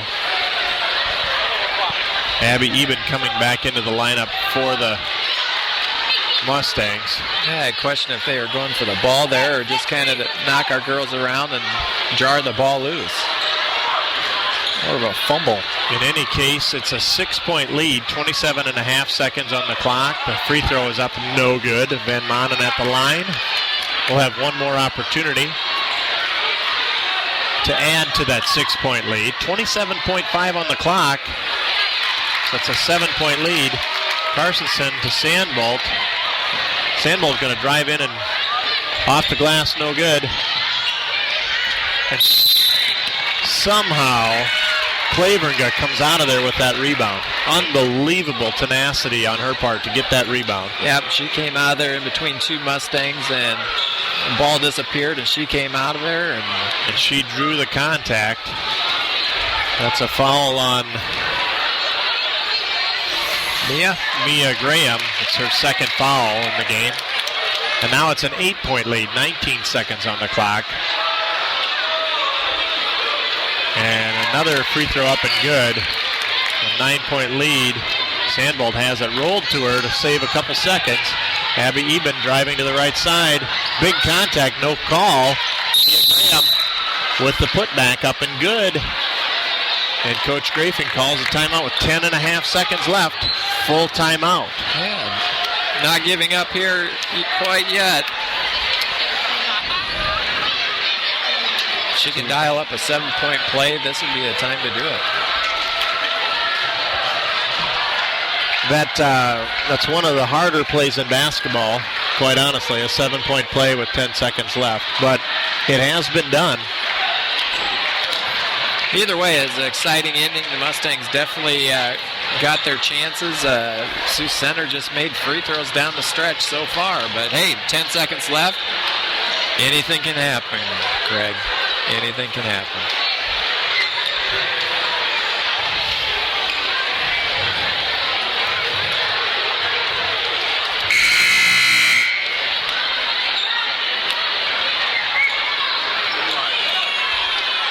Warriors taking their time in the huddle.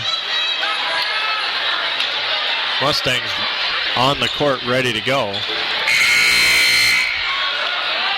So Estes will inbound. She's got permission to roam the baseline. Gets it inbounds. And we're going to have a foul with 7 seconds left on the clock. Morgan Van Manen had the ball when the foul was committed. That's fouls on Mariah Terhardt. It's her 4th foul.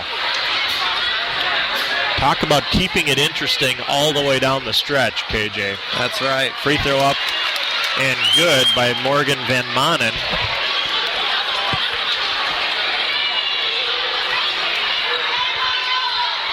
Second one up and good as well. So Sandbolt now with the ball, 4 seconds left. Passes it to Carstensen inside, up and good. Close out the game. 74-67. Good effort by the Mustangs. A very hard-fought game on both sides of the floor. And neither one of these teams has anything to hang their head about. And Sioux Center comes out of here with the W. And the Mustangs have played a game where if they had hit a couple of those shots down the stretch that should have gone, that's all the difference we're talking about. Yeah, hustled to the end, and unfortunately, Sioux Center made their free throws down the stretch that kind of made the difference in the game. But got to applaud the effort of the Mustangs. They definitely hung around, and they hustled in the second half, made it a game in the second half, got it down to, what was it, 4 points? They got it down to 4, and just tipping our hat to the Warriors for hitting those free throws, because if they didn't, that was going to be their ending. Yep.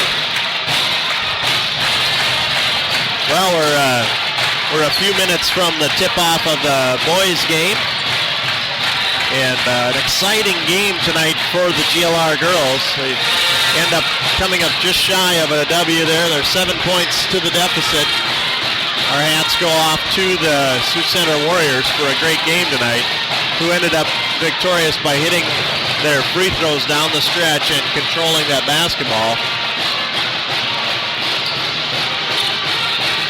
So we're at about 14 minutes until tip-off. So we'll give you a chance to relax out there a little bit. Here's some messages from our sponsors, and we'll be back to talk about the GLR and Sioux Center boys matchup after this.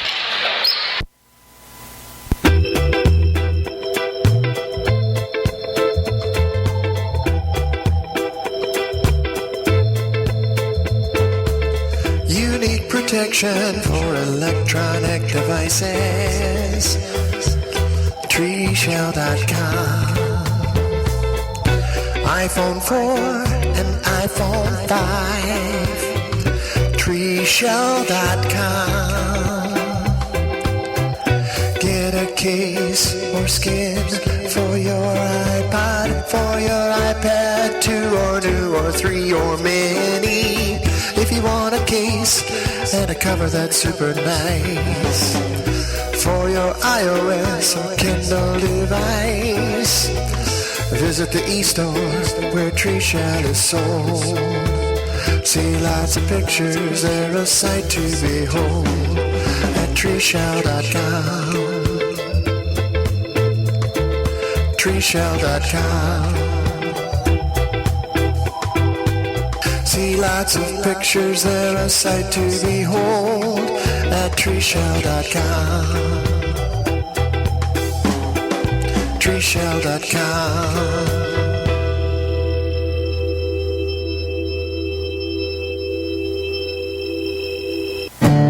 Warranty's Paint and Body in George, Iowa is your place for high-performance refinishing at its finest.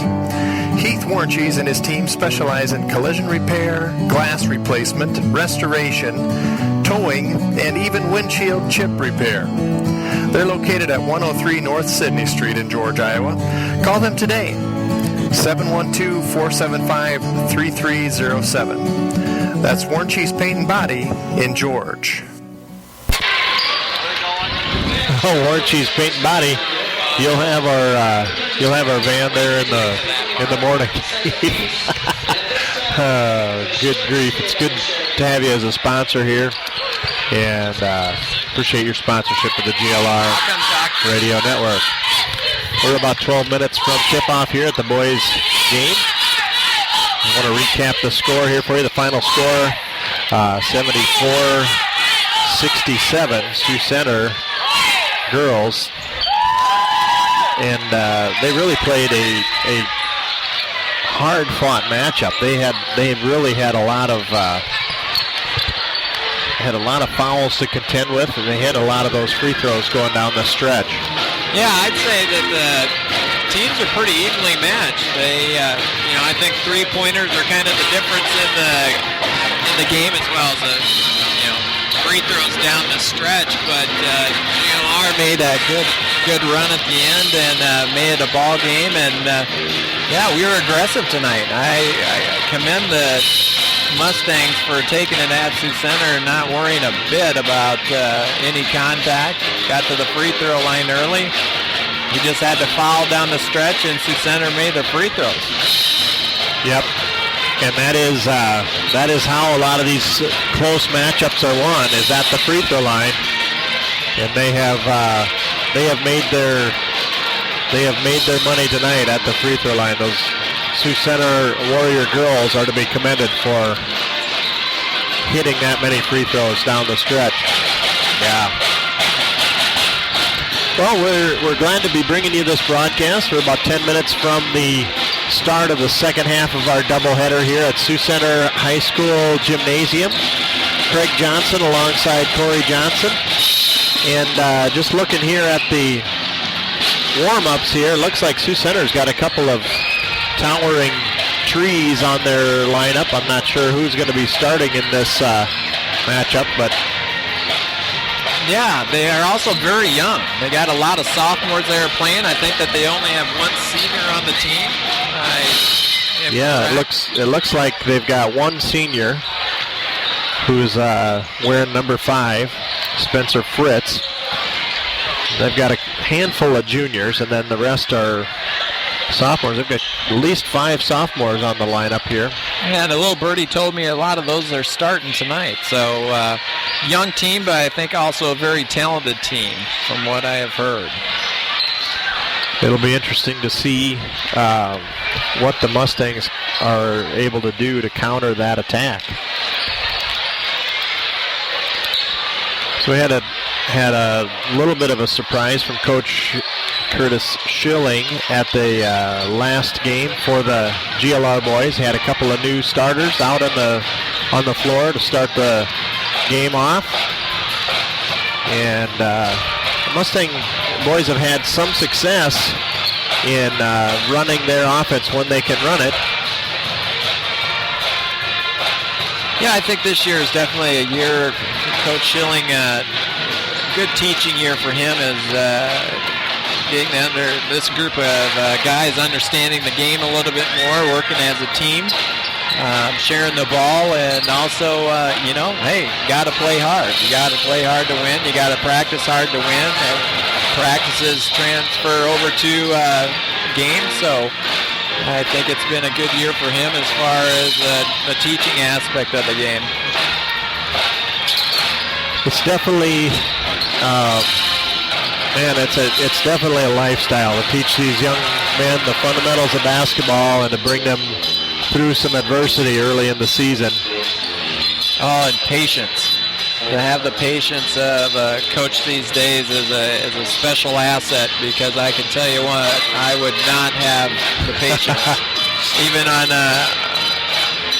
even when things are going well, going good, teaching kids these days is definitely trying on the patience. So. And we can commend our GLR boys coaching staff for doing a good job thus far through the season. Well, we're at 7.5 minutes till the starting lineups are introduced. And we're kind of enjoying sitting right here on courtside. Jack Nicholson to the left and Will Smith to the right. Kind of right down here. Actually, if this was one of those super stadiums, we'd actually be probably below the court. That's right. We'd have to stand up to see the action. Yeah, you got to appreciate Jack Nicholson's involvement in this program, and also giving Mr. Jordan Cruz a hard time. Those two are chatting it up right now, sharing some laughs, so I'm sure that they talking about their weeks this last week during the week, so sharing some entertaining stories together. You know who hasn't been here for a while, I heard, is Sylvester Stallone. He must be off making probably his 53rd movie of his career, so. Rocky 53. Yeah. Right. I think they're making another Expendables or Extendables, or what is that? That series. Appendables. Life of a superhero with a pacemaker. No, it's a bionic pacemaker so he can make his heart race. Yeah.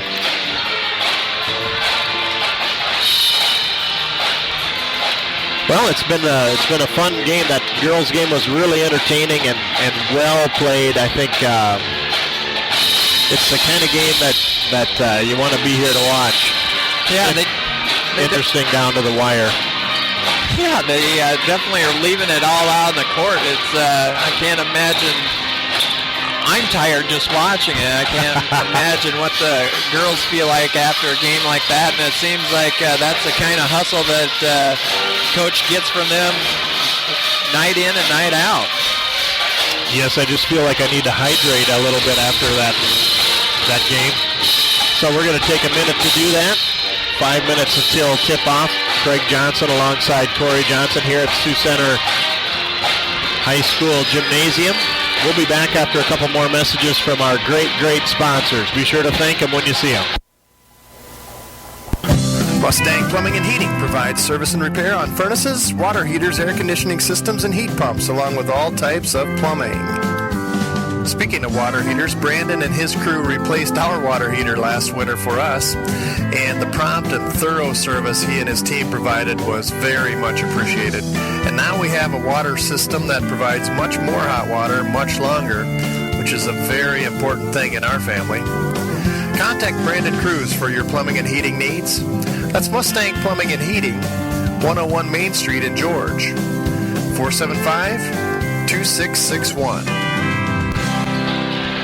Hey, I wanted to give you a little bit of an update on Danielle Eben, who had gone out of the game due to a hard contact. She was up on her feet and behind the GLR girls bench toward the end of the ball game and appears to be okay. So I wanted to mention that because while we were broadcasting, we might have kind of left you hanging there. I want to set your mind at ease that she's going to be fine, and we're not sure what the extent of her injury was, but she was up on her own power and walking around the gymnasium, so that was a very encouraging sign. I wanted to pass that on to you. and let you know that. So we're going to go back to that message you were hearing from Sudengay at the time. Sudengay Manufacturing, one of the great sponsors here of the GLR Radio Network. As a man of the land, you ask yourself tough questions, like if my auger could talk, what might he say? And as a man of truth and wisdom, I can tell you that when called upon, your auger might say something like, "Gee, it sure is a nice day to move some grain there, eh? Or I'm about to shoot some grain into that bin over there." And now you ask, why does my auger sound like a Royal Mountie? Well, that's because there's a chance you bought it from some fancy outfit in Canada. That's right, you may have unintentionally outsourced a piece of equipment that sits at the center of your operation, that transports your most precious cargo. Canada, a country that is not America. Now you know. And now, next time, you get it right. Because Sudengay Industries manufactures the world-class Ox Portable Auger right here in America's heartland, George, Iowa. Ox Portable Augers from Sudengay. There's work to do. The Ox.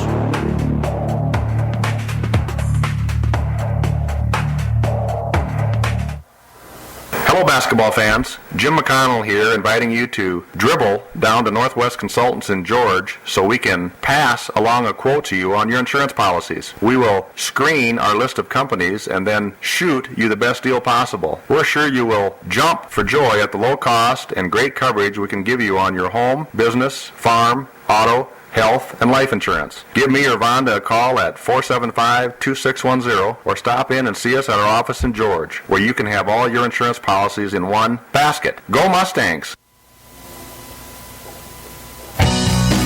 Lyon County News is George, Iowa's hometown newspaper. Each weekly edition provides local and area news, all the school news and happenings, the TV guide, classified and box ads, and the Total Stop grocery insert. Community events notification and coverage is included as well. To subscribe, advertise, or inquire, reach them at 475-3351. That's Lyon County News in George.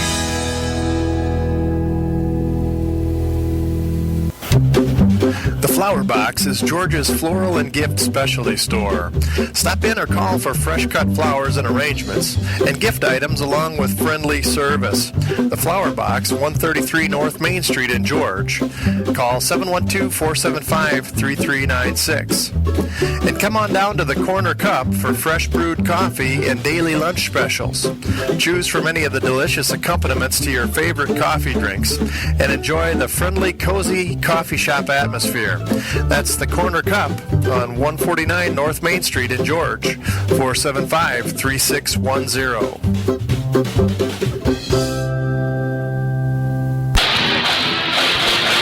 Well, it's up to a fever pitch here at Sioux Center Auditorium. We're at the 22nd point before the starting lineups are identified. And it looks to me like we're just reach out and touch the Mustangs from where we're sitting, Corey. Yeah, the Mustangs just came in from throwing the ball around a little bit. They look excited. They look ready. They look ready. You could actually hit the Mustangs with that pizza crust right there. Maybe they wouldn't want it right now, but I bet after this game they're going to be ready to eat. Well, it's here for them if they need it. That's for sure. Always there for the Mustangs. Well, we'll repeat the PA announcers' starting lineups here for your benefit. Jordan Cruz going to go in. Cruz! He's always ready to play. And that's number 42, Stephen Trott. Austin Hangay for the Mustangs. Torrin Huseman for the Warriors.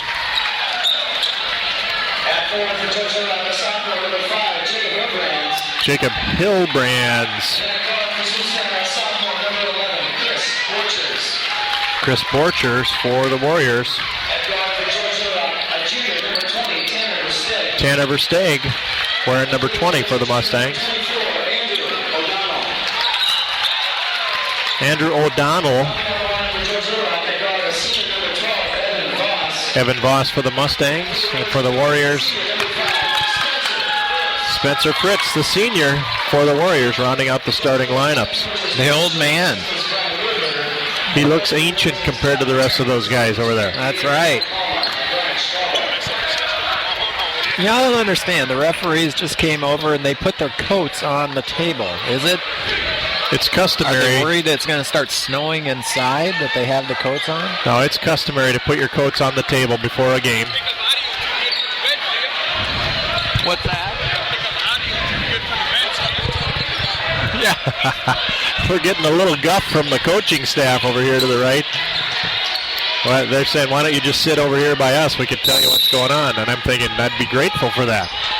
There's a jump at center court controlled by the Warriors. O'Donnell to the right side over to Borchers. Back to Huseman. Fritz with it. Borchers inside to Crott. Turnaround jumper over Jordan Cruz, and that's good. Every player on that Sioux Center team touched the ball in that rotation. Cruz made a tough shot, though. He didn't let him get where he wanted to in the paint and forced him out a little bit out of his comfort zone, but he had a tough shot. Well, there's a tough pass. Cruz controls, gets it to Hayengay. Kind of backdoors it to Versteeg. Skip pass to Hayengay. Jordan Cruz now right side. Tough pass intercepted by number 21 for the Warriors. Going to take it to the house. That's Huseman, Torin Huseman.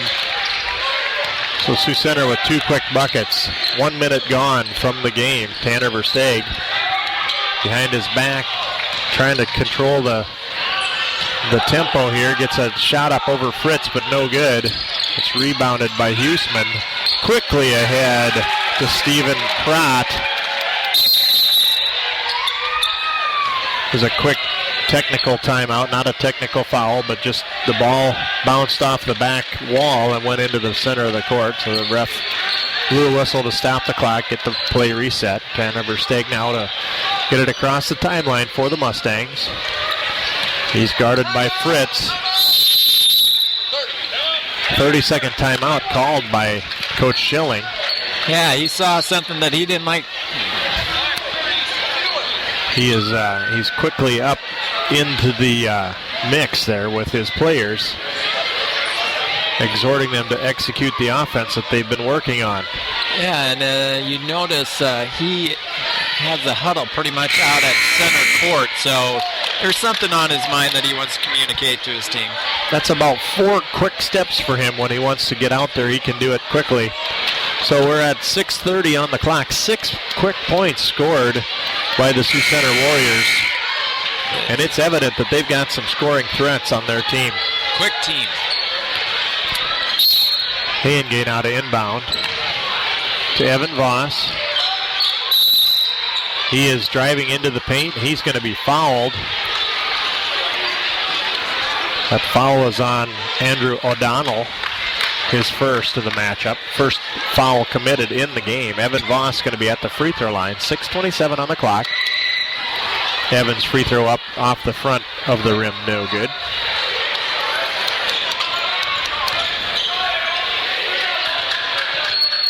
Second free throw on the way, and that one is good.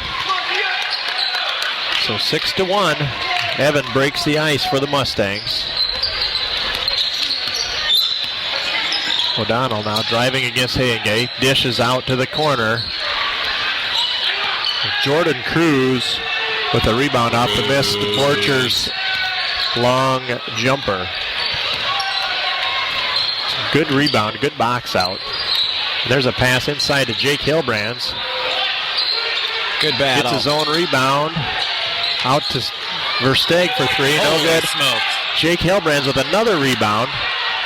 That one's controlled by the Warriors. There's a quick pass ahead to Crott. That's a crock. Kragt, Stephen Crott, for the Sioux Center Warriors. He's got a lot of quick points there. There's a pass underneath the Hayengay. Puts it on the ground. And we're going to have a jump ball called. Quick jump ball. He made the mistake of dribbling the basketball, and a jump ball was called as a result.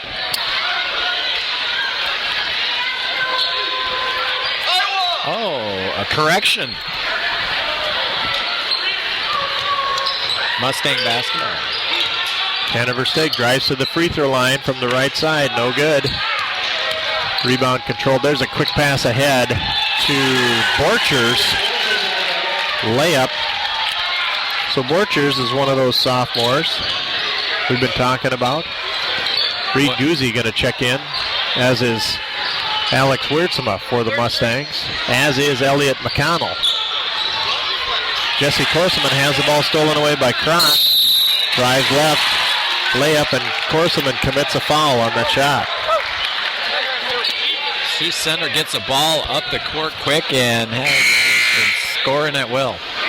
So that's 12 quick points here early on for the Warriors to 1 point for the Mustangs. So Jake, Evan, and Austin all taking a seat for the Mustangs. Reed Guzzi, Alex Wiertzema, Elliot McConnell in early on here for the Mustangs. Krotz free throw up and good. 4:58. Krotz going to take a quick seat. He's replaced by Drew Kortlever. Kortlever? Is it Kortlever? Well, full court press here by Sioux Center. And it looks like it did its job. Turnover by the Mustangs. Oh, what a move inside by Borchers. Powered it inside and got a layup. Good cutting pass. There's a tip ball. Scrum for it. Wiertzema in the mix. Possession arrow favors the Warriors. Sioux Center's getting to the rim like there's a free pizza sitting on it. And wow. Sometimes you're the windshield, sometimes you're the bug. There's a 18-footer by O'Donnell who hits it. So 17-1. Quick scoring here by the Warriors. Wiertzema, two guys in his grill. Reed Guzzi, left side. Versteeg tries a pass to Wiertzema. He jumped up like he was going to shoot it, so everybody went to rebounding position, and then he threw it right past Wiertzema out of bounds. Versteeg's chances of scoring are slim to none if he passes the ball.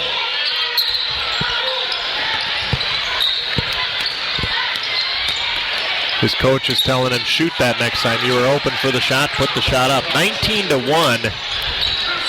Schilling going to come in now for the Mustangs. Tom Schilling wearing number 2.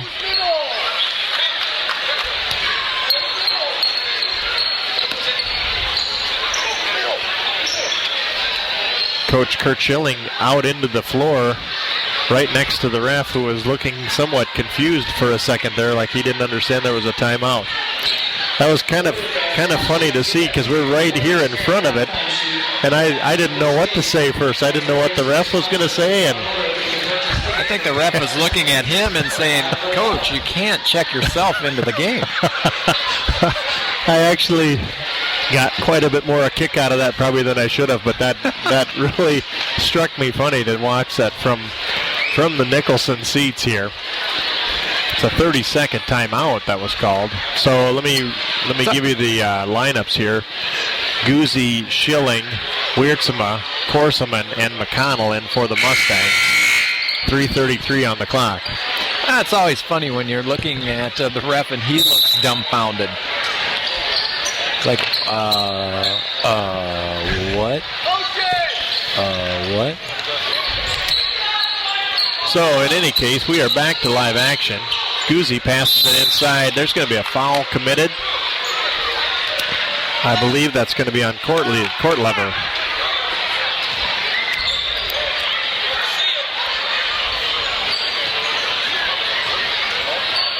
Mustangs out of bounds. Pass inside to Schilling. Wearing number 2. Guzzi wearing number 1. Top of the court. Left side to McConnell. Right side to Schilling. To Guzzi, who is fouled by Fritz. Fritz a little over-aggressive there. Ended up shaking hands with Guzzi. There's tremendous defensive pressure being asserted here by the Warriors. And then right back at you from the Mustangs saying, hey, we want it back. So Fritz ended up stepping on the line. It's Mustangs basketball. Schilling to Wiertzma to McConnell. Somehow gets it to Guzzi. Shot up no good. 2:50 on the clock. There's a shot up by number 32, no good. Good rebound by Schilling. 32 is in the game. That's Baker, Alex Baker, for the Warriors. Guzzi driving right side baseline. Good rebound. Korseman with the rebound. Shot up and no good, but he's fouled in the process. I feel like we're assistant coaches here. I don't feel like I'm doing very much to assist, though, honestly. No. Korseman at the free throw line. Should be shooting 2. First one rattles home. There we go. Good. 2 substitutions in. Stewart and O'Donnell back into the matchup. Baker, Kortlever, and Baumgars. Thomas Baumgars. Those free throws are good. 19-3. Driving left side, number 45 puts it behind himself up off the glass. Quite a good move there by Kortlever. Scored it and is fouled. That's a foul on Korseman. That's his second. Jordan Cruz going to replace him. 2 quick fouls on Korseman. The Cruiser is in.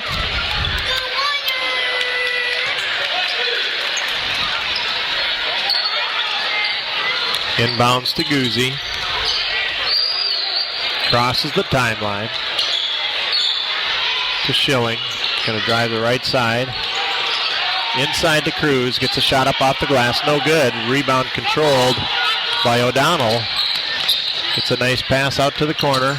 Drives it inside. Clipped by Cruz. That's a little dipsy-do. He dipped into Cruz and then took a step to his left and put the shot in. 24-3. Cruz coming out, and we're going to have... It's only 1 on Cruz. This is Colby Clausen coming in for Cruz. Reed Guzzi. McConnell. Schilling. Wiertzma. McConnell. Guzzi.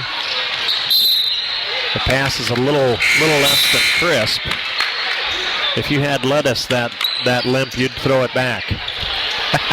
And Eikens coming in for McConnell now for the Mustangs. We've got Colby Clausen, David Eikens, Thomas Schilling, Alex Wiertzma, Reed Guzzi.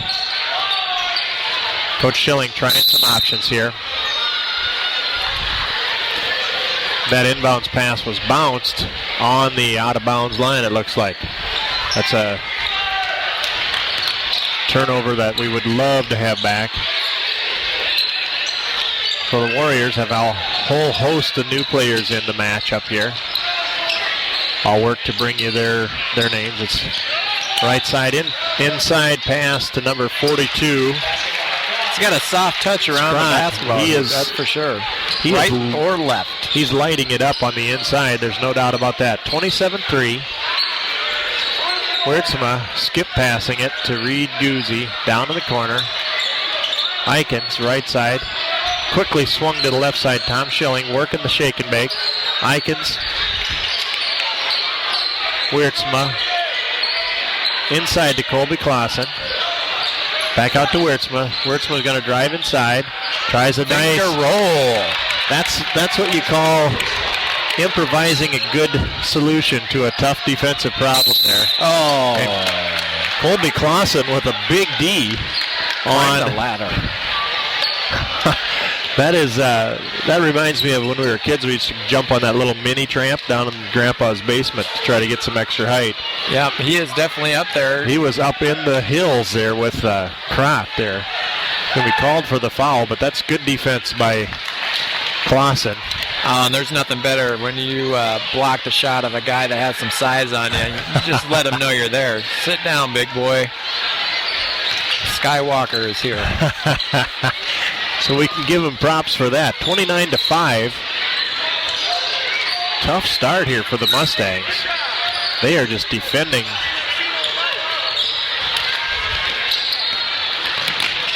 And there's a good hustle on D by Thomas Schilling.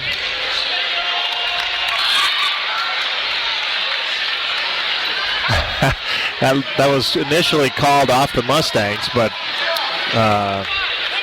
Wurtsma looked it over, and the ref went, no, I meant this way. So it's Mustang basketball. Wurtsma with it. Tries a lob pass to Colby Clausen. It's intercepted by Crott. 10 seconds on the clock. Warriors working to finish out this quarter. There's a rebound, number 2. Oh, boy. Number 2, Christian Roseboom hits that right towards the buzzer there. So 31-5. Open from half court. Takes it. Nearly got it to go.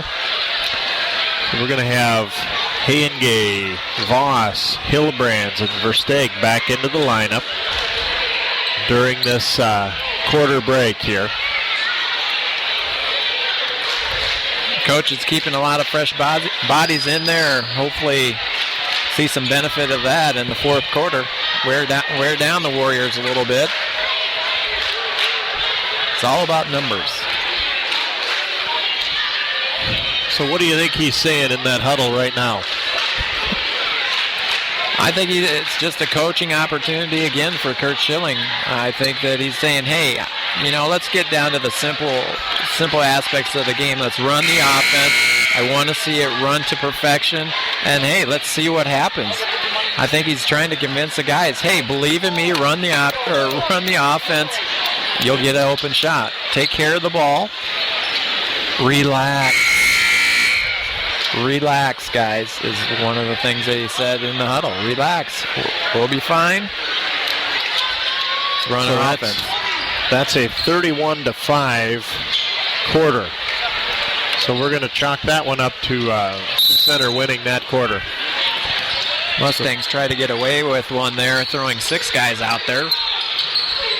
Oh, there's a inadvertent pass stolen away by the Warriors.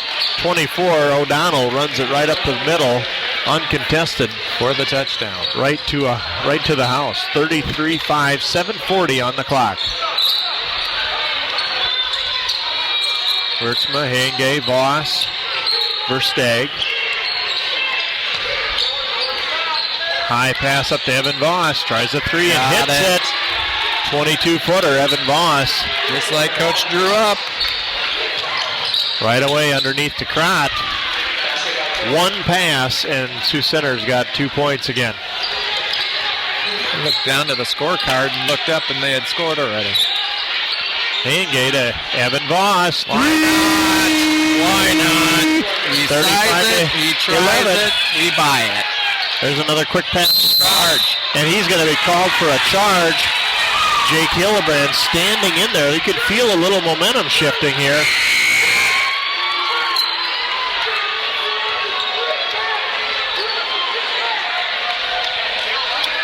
There we go. A nice little spurt from the Mustangs.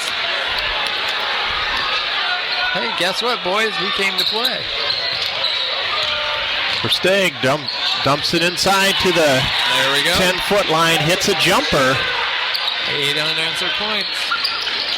That is a quick turnaround here. That's the kind of thing you say in the huddle and you see him execute and you go, yeah, that's right. That's what we talked about. 35-13, 6:35 on the clock.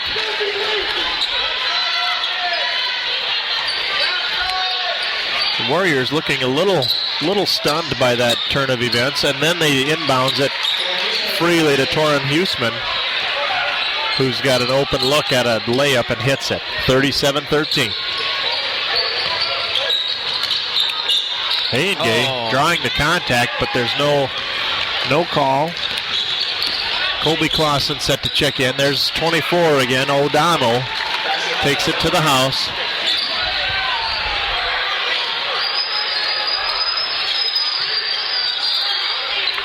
Evan Voss tries a three again.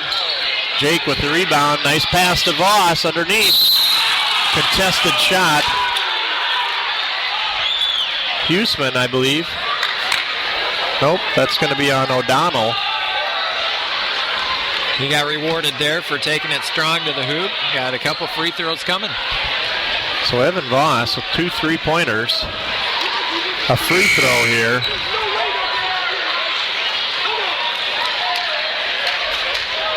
So Hayengay and Jake Hilbrand's coming out. Austin Hayengay out. Wiertzma Guzzi back in. Colby Clausen back into the matchup.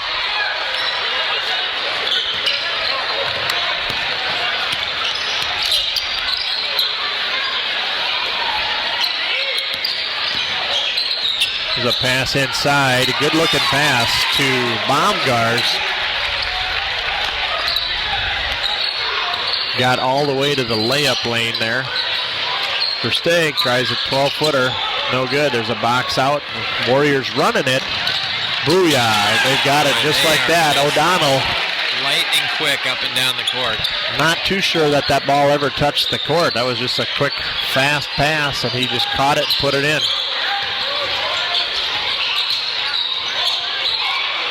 Clausen, turnaround jumper inside, off the glass and good.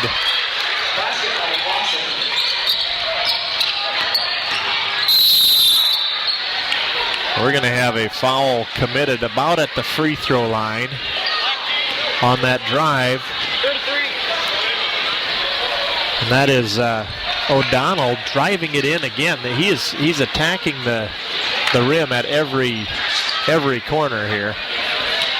Warriors inbounding under their own basket. 5:04 left on the clock. Here's a pass inside, three-pointer up, no good. Number 5, Fritz shot it, passed out to rewarded with a little hustle there. Mustangs with a rebound, and there's going to be a ball's out of bounds off the Warriors. Got a 1-and-1. Check that. There's a foul committed on Baumgars. That's his first, and that's going to put Colby Clausen at the line. 17 fouls. 4:56 left in the period. 17 fouls on the Warriors, I should say. Clausen with the free throw up and good.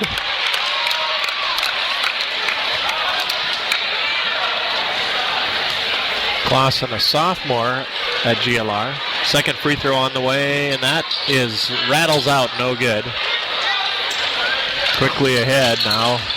Warriors attacking. There's a thought about a three. There's a pass inside. And there's a travel called on Alex Baker. The ball kind of rattled out of his hands, and when he came down with it, he was called for the turnover. Pass left side inside to Colby Clausen. Tries a turnaround jumper up and good. That's a nice little 6-footer. 3 guys on him. There's another. Evan Voss with a big block. He stovepiped that one, buddy. Cross body block. He knocked that one. That's all right. Send a message. Hey, that's called changing the direction of the shot, big time. Evan Voss knocks the player down. That's Borchers at the free throw line, missing the front end of it. Voss helping him back up to his feet. 43-20. Second free throw from Borchers, no good. And rebounded by the Warriors. Shot put back, no good, but then rebounded again by Kortlever. Puts it up and in.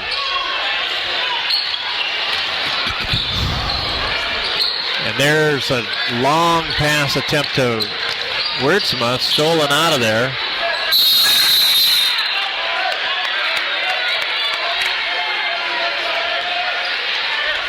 Battle for the rebound. Kind of we've got over the back or no? We've got a rebound that's brought down. Looks like it's a jump ball with possession arrow favors the Warriors. But just like that, Jake Hilbrand reaches out, steals the ball, pushes it ahead, and he is fouled by number 11, Borchers. I tell you, this Sioux Center team has got the pressure turned up. If this was a pressure cooker, you wouldn't even have to blend the beans in the chili. They have got them just to a fever pitch here. 45-20. Jake Hilbrand misses the free throw. Passes ahead quickly down to the left side. Swings it around to the right side. Borchers drives it inside the lane. Misses it, gets his own rebound. Turns it around. No good. Colby Clausen gets the rebound, gets it to Versteeg, who will set the offense for the Mustangs. And McConnell, the ball, tries to make a basketball move without dribbling, and he's called for the walk. Yeah, Sioux Center has definitely set the pace of this game, and it's gotten the Mustangs out of their comfort zone a little bit. They definitely have sped it up to a feverish pace. Man, have they got inside the heads of the Mustangs a little bit here, where a simple pass and catch has become tough, and that's that constant in-your-face defense that they have been employing, almost a full-court press from the beginning of this period. Yeah, Sioux Center definitely has some athletes, that is for sure. They're really pounding it into the pavement, right into the paint rather, and here they come again. Fritz with it to court lever. Borchers. Fritz. Backer. Drives it inside, left-hand layup, up and good. Baker got right through there. 47-20. 3:06 left in the half. So jump pass to McConnell. Hayengay over to Versteeg. Tries a three-pointer, no good.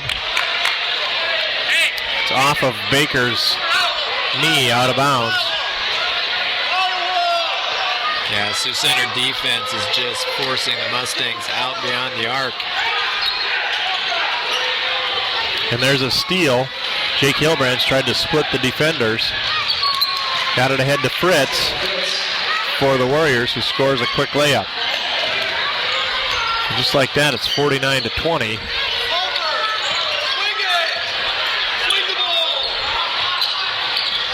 Inside to Colby Clausen, off his fingertip, out of bounds. We're going to have a couple of substitutions in now for the Warriors. Are they using all 10 players there? Huseman, Borchers. They've got Rosenboom in there. Stewart. And Krott down inside. Here's Krott with the ball inside. He's going to be fouled.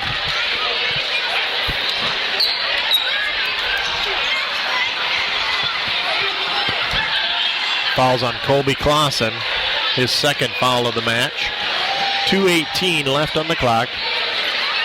Free throws up and no good by Krott.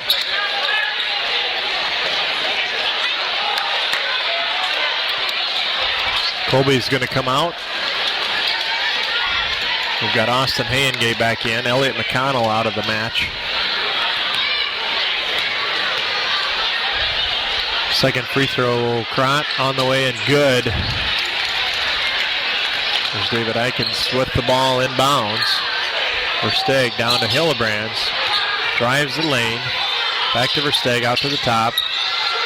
Hayengay, long three, up and good. 50-23. 2 minutes left in the period.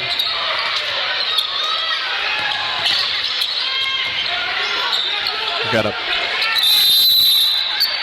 3-second violation. There was a little bit of a pile of bodies in the lane there, and one of the players took longer than 3 to get out of the pile.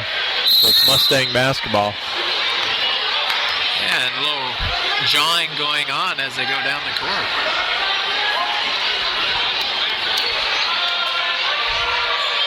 So we've got a whistle to Cool the tempers. cool the jets a little bit.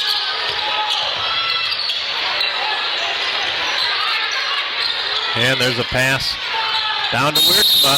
He's going to be called for the travel.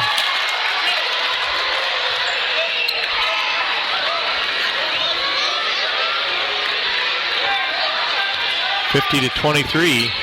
Minute 30 left in the half. Warriors working the ball inside to Kratt. Up and off the glass and good. 52-23.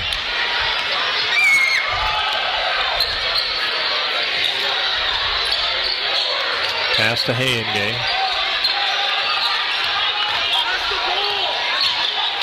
Versteeg. Back to Hayengay. Passes it in, out to Hillbrands into Wiertzma. Shot up and blocked out of bounds by Stephen Kratt. Kratt's going to come out and be replaced by Baumgars. And man, that Kratt is a long arm of the law in there. Yeah. Wiertzman he is surrounded by three Sioux Center players. Kick that out. Somebody's wide open. There's a pass to Eikens. Hayengay's got it out in the corner. Tough pass to Eikens. Versteeg's got it now at the top of the court. He's going to try to drive it inside. Gets it to Eikens. Drives it baseline. Reed Guzzi. Hayengay driving to his right, then to his left. Inside pass to Wiertzma. Turnaround jumper is up and good off the glass. 52-25. The ball quickly to the left side. Shot up off the glass, no good. That's Rosaboom with a three-pointer. And Baumgart is going to be called for an over-the-back foul. You know, that last possession by the Mustangs, it really looked nice. They took their time. They worked the ball around. They had a little in and out. Threw it back inside. Open shot. Nice job. The Wiertzma's free throw, no good. and Baumgars with the rebound knew that he was in the wrong there. Just dropped the ball. He was actually standing on the baseline when he caught that rebound. So Versteeg now driving around the right side. Reed Guzzi, Austin Hayengay. Hayengay drives it inside, gets it to Guzzi, takes a dribble to his right, creates some space, missed the three-pointer. Rebound to Wiertzma, tipped out of his hand by the Warriors, off the Warriors, out of bounds. Hayengay with 8:7 on the clock, 8.7. Versteeg trying to create some space, tries a three, no good. Quick rebound up and no good by Wiertzma. So that is the first half in the books, 52-25. And that is that's an intense offense there by Sioux Center. Boy, it's like watching Too Fast, Too Furious. It is. It's a very intense offense. They're doing a great job here controlling the tempo, controlling the basketball, and making a lot of shots. Yeah, like we said before, they have taken the Mustangs out of their comfort zone with the speed and also with their defense. They're forcing the Mustangs well outside the three-point line, and yeah, they just can't engage their offense.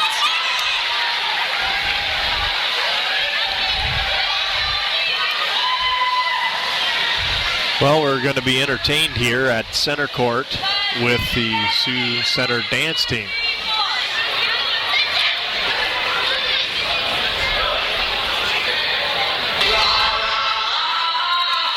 Oh, my.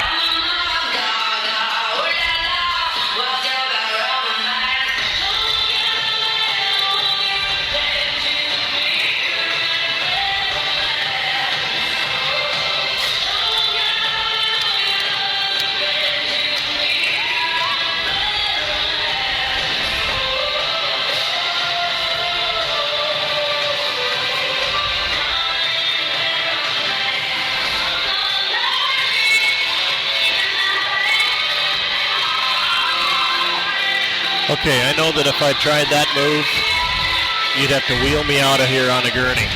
The Sioux Center dance team entertaining the Sioux Center faithful here. We've got 8:35 before the start of the third quarter. We'll be back right after these messages from our sponsors. This is Craig Manson, branch manager of Security Savings Bank in George. Now is a great time to stop in and discuss our 2013 crop loans. We can help you make sound decisions about your farming operation for the upcoming year.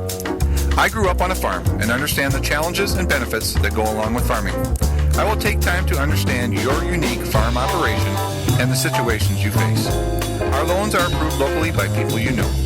For help with your farm loans, count on Security Savings Bank of Larchwood, Inwood, George, and Canyon. Member FDIC. Ben's Plumbing and Repair in Little Rock is a full-service, licensed plumbing contractor. Whether you're working on a brand new construction site, a remodel, or just need some repairs on existing plumbing for residential or commercial property, Ben's Plumbing and Repair is who to call at 712-348-5555. Ben even has a camera that can detect plumbing problems and diagnose issues from the inside of your pipes. See a great video of Ben Eikens, the owner of Ben's Plumbing and Repair, on our sponsor page, and give him a call at 712-348-5555. That's Ben's Plumbing and Repair in Little Rock. The Hair Hut is a full-service hair salon with services from haircuts to color, perms to nails, and more. Angie McConnell is there to help with all your hair care needs at 105 South Main in George. Call her today at 475-3375. A great place for a hair affair, The Hair Hut in George.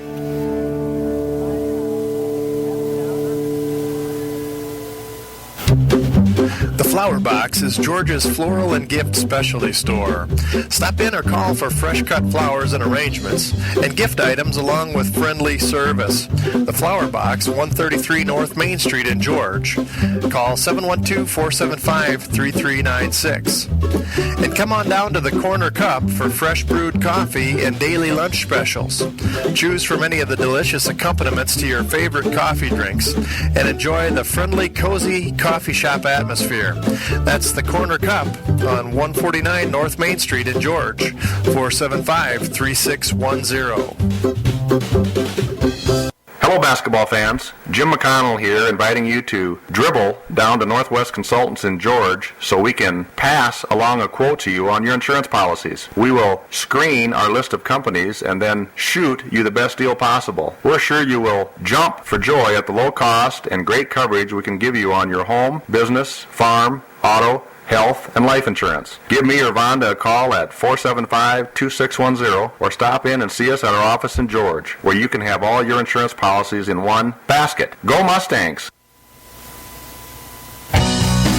Lyon County News is George, Iowa's hometown newspaper.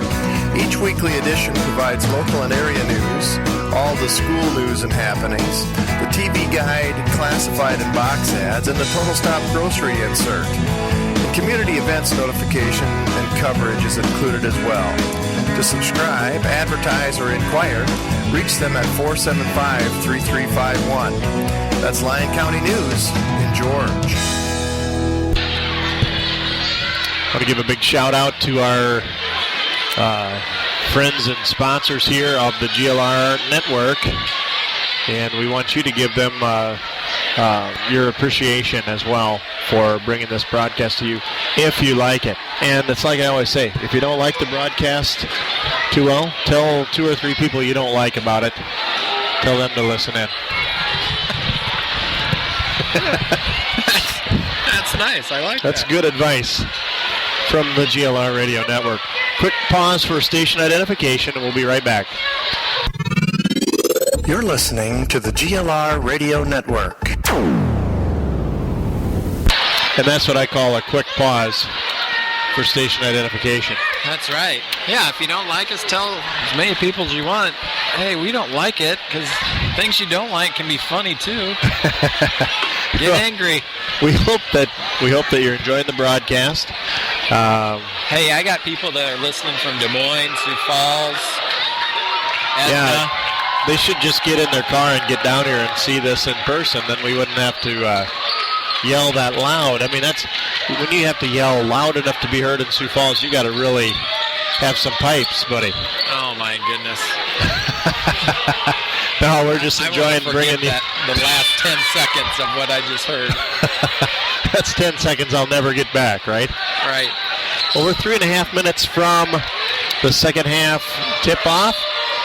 And, boy, a real decisive first half here for Sioux Center. The first quarter, 31-5. Second quarter, end score is 52-25. So the second quarter score would be 21-20. So very much a closer game, but the end result is still a very big lead. Yeah. For the Warriors. You were listening earlier, yeah, it's kind of a broken record. Sioux Center has set the pace, and you're either going to keep it up at their pace or you're going to struggle. But as the game got going a little bit in the second quarter, Mustangs definitely found a little rhythm, worked the ball a little bit more, was a little patient. I think the speed of Sioux Center kind of surprised them that first quarter. It was like, holy smokes, what is happening? But once they figured it out, worked the ball around, got some good looks, and, got on the scoreboard. Now they're going to have to do a complete reversal of those first two quarters. Obviously, mathematical reversal is what I'm talking about, to dig into that lead. And that's not going to be easy. But I want to commend the Mustangs on staying focused, keeping at it, and learning what they can throughout the process here. Yeah, if history repeats itself, I should think that we can expect the same thing again. But on the other hand, you have different fingers. We'll be back right after this message. Country Boutique in Rock Rapids is a full-service floral shop with everything you'd need from a romantic bouquet to home or office decorating for any season. They have an impressive selection of gift items for every budget, a framing gallery for photographs or paintings and memorabilia, a formal wear specialty store for weddings and proms and other formal occasions, and much, much more. Get an instant coupon worth $5 that you can use on your next visit by texting CB Flowers to 72727. Again, just text CB Flowers to 72727, and an instant coupon worth $5 off a qualifying purchase will be sent straight to your phone. That's the Country Boutique in Rock Rapids, Iowa, 712-472-3668. 472-3668, that's the Country Boutique in Rock Rapids. And it's a great time to go visit them with that CB Flowers text. Text CB Flowers to 72727. Get a $5 coupon off of your next visit there. And go in and get some stuff bought for Christmas gifts. You'll be glad you did. Yeah, I think the second half we're going to go out there and totally redeem ourselves. It's going to have to be total domination from the Mustangs. Why not? I'll tell you what, it'll be a lot more fun. It's always fun. It can happen. These guys have a lot of talent. We're underway here. Hayengate to Versteeg. Back to Hayengate, right side three, up and rattles out, no good. Rebounded by Sioux Center. Quickly ahead. Underneath. No good. Jordan Cruz with a big rebound in the paint.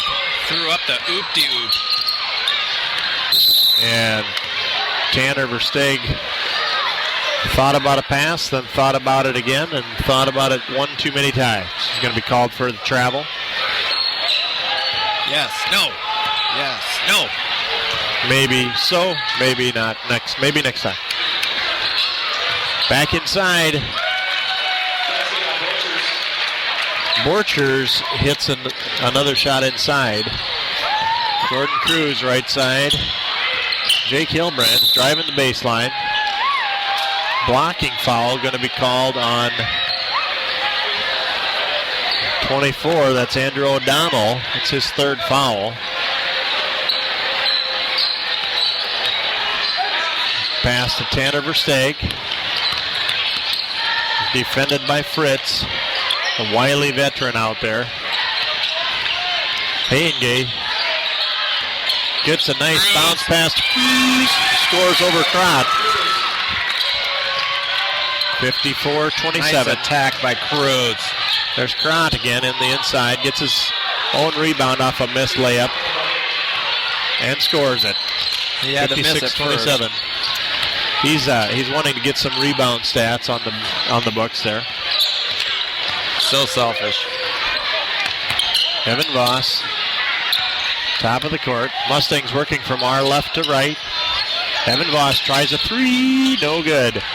Rebound, Jake Hilbrands. Resets to Hayengay, back to Hilbrands, right side. Driving left, Voss. Hayengay, left side, no good. Oh, there's a pass. It's tipped by Versteeg, but controlled by Huseman, and scores it. Good hustle on D. They weren't able to stop the points, but they are hustling like mad. Mustangs now working it around the perimeter. Left side now to Versteeg. Top of the key. Right side to Evan Voss. Good hustle by Cruz. Cruz tries to save it in off the missed shot by Voss. He stepped out of bounds. 5:43 left in the period. 58-27. I thought Voss had that too. That was a good-looking three-pointer shot, but it did not fall for him.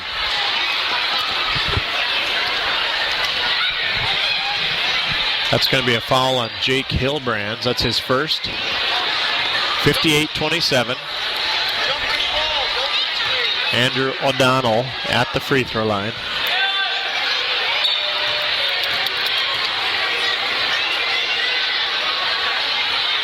Free throw up and good. It's good.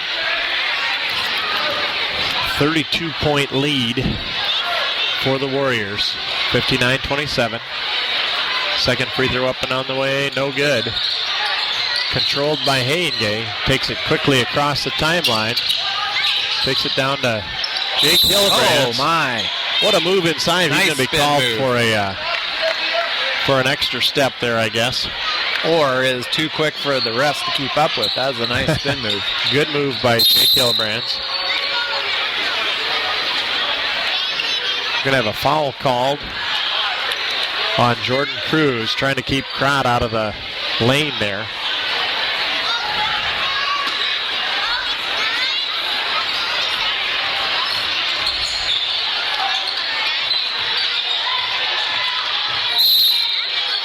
Warriors driving it on the inside out, back inside.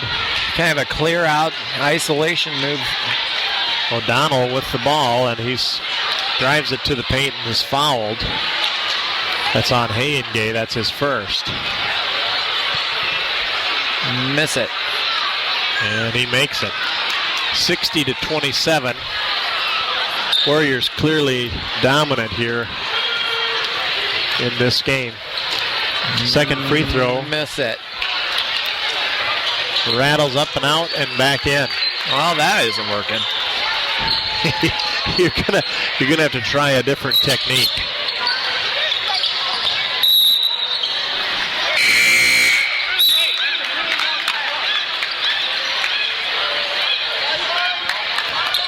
Well, the Mustangs have done a good job as far as slowing down the attack of Sioux Center.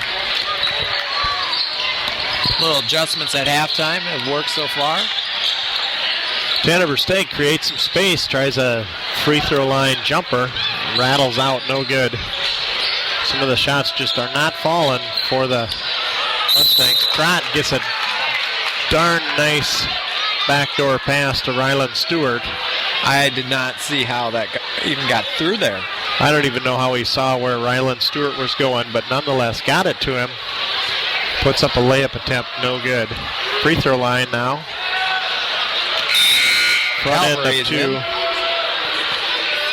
Jordan Cruz, Evan Voss, and Jake Hillebrands come out. They're replaced by Guzzi, Korselman, and Wierdsma. Second free throw's up and good.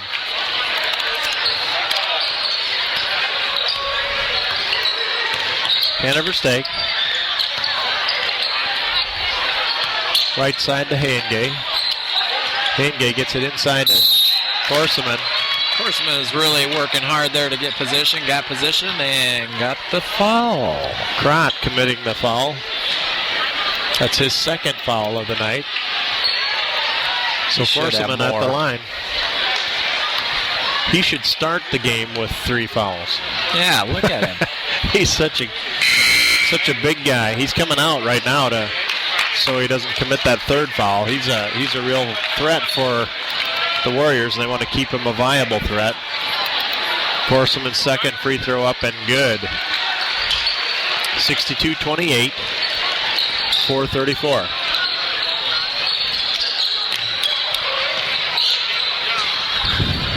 Pass inside. Fritz loses the handle. Hayengay quickly up court. Tries a bounce pass to Korselman. Good hustle by Wiersma. And here we've got Sioux Center resetting. There's a pass to number 20. Baumgars bricked it, but Sioux Center comes out of there with it. Fritz is he's getting in the mix on so many rebounds. He ends up getting fouled here. They're trying to pad the stats for rebounds.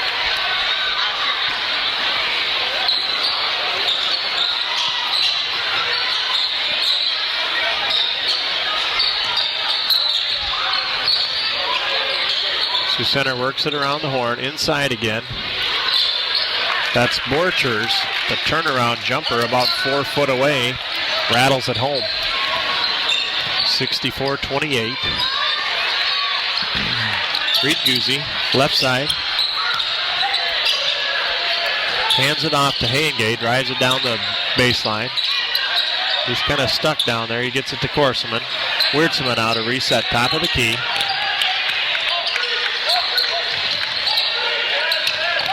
And swipe from behind.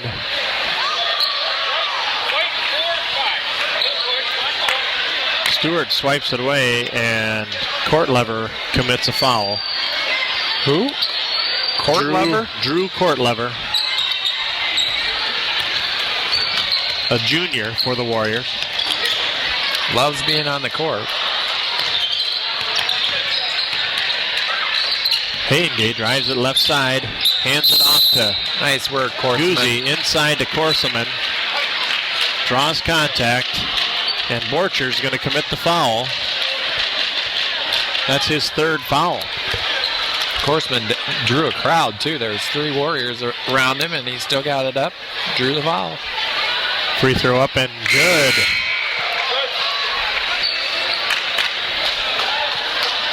So, Rosaboom coming in. And Alex Baker. Second free throw up, no good. Baumgars with a rebound. Warriors quickly ahead now. Baker to Rosaboom. To Baker. Top of the key, number 45. Courtlever. 3 ball. Hits a 3, 67-29.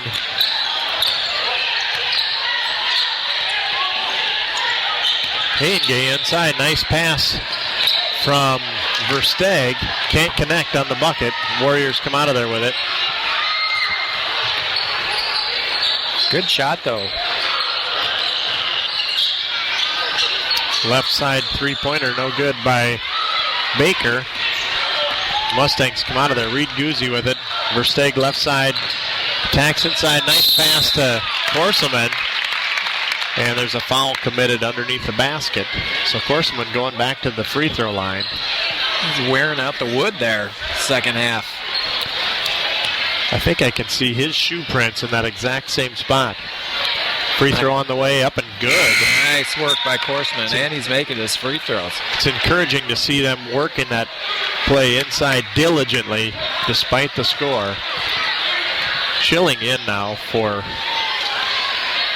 Hayengay. Second free throw's no good. Warriors quickly across the timeline.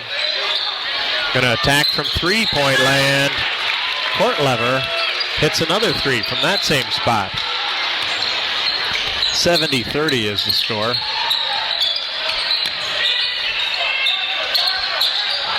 Tom Schilling. Versteeg, top of the key. Reed Guzzi. Shake and bake. Tries a left pass. It's stolen out of there. Rosaboom to Stewart. 57 seconds on the clock. Nice left-handed drive move. Got it on the inside. Does a spin to the right, spin to the left. Stand up, sit down. Make the bucket. 72-30. That was Baker on the nice right-left move there for fake the right, Warriors. fake left, up and good. Mustang's going to be called for a 3-second violation. Taking too long in the paint. I think we should have as much time as we need, don't you think? Well, there is a little thing about the 3-second rule. There is a little thing about it? A little thing about it. Oh, and there's a nice move inside Rosaboom, but the shot's no good. Mustangs control. Mistake. Shot from one step inside the half-point line. Shot's no good, but it was on track to score.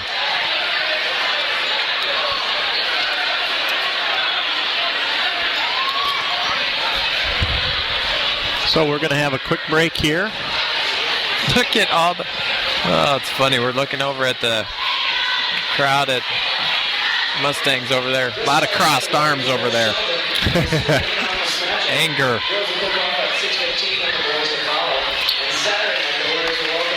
But the GLR cheerleaders inspiring some spirit in the GLR faithful. We're getting ready to start the fourth and final period of this matchup here. Again, 72-30, and Sioux Center is just working their game plan. It's as simple as that. Yeah. The Mustangs have been frustrated at nearly every turn here. What do you think that game plan is? Score more? I think they're going to need to score more. That goes nearly without saying. There's a good defensive play by Schilling. Steals the ball away from Ryland Stewart. He's going to come down to the right side. Going to pass it to Versteeg, to Wiertsma, to Voss inside. Going to try to get it to Korseman. No good. Voss with the rebound. Putback is no good, but he's fouled.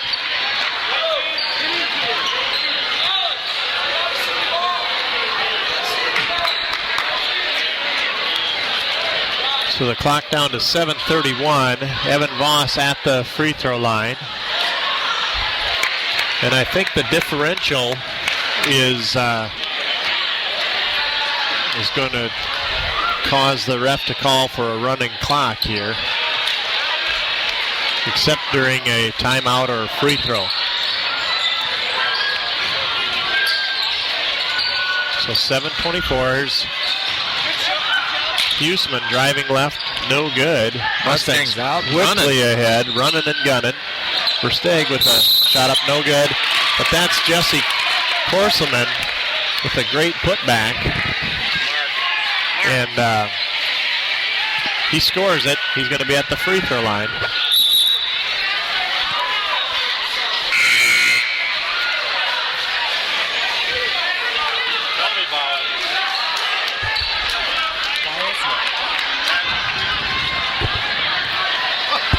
So here's Jesse Korselman now at the free throw line.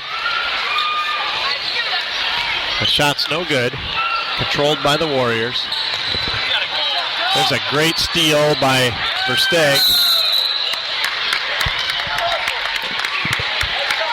saves it inbounds. Korseman dives for it, but it commits a foul in the ensuing play time here. So the clock is running.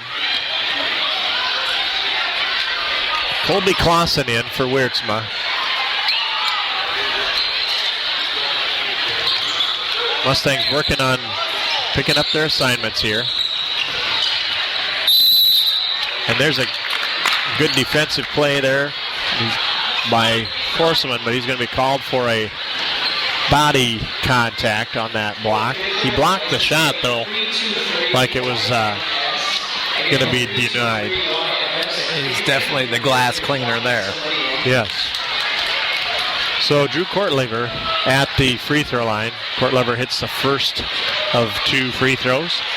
73-34. Second one up and good as well.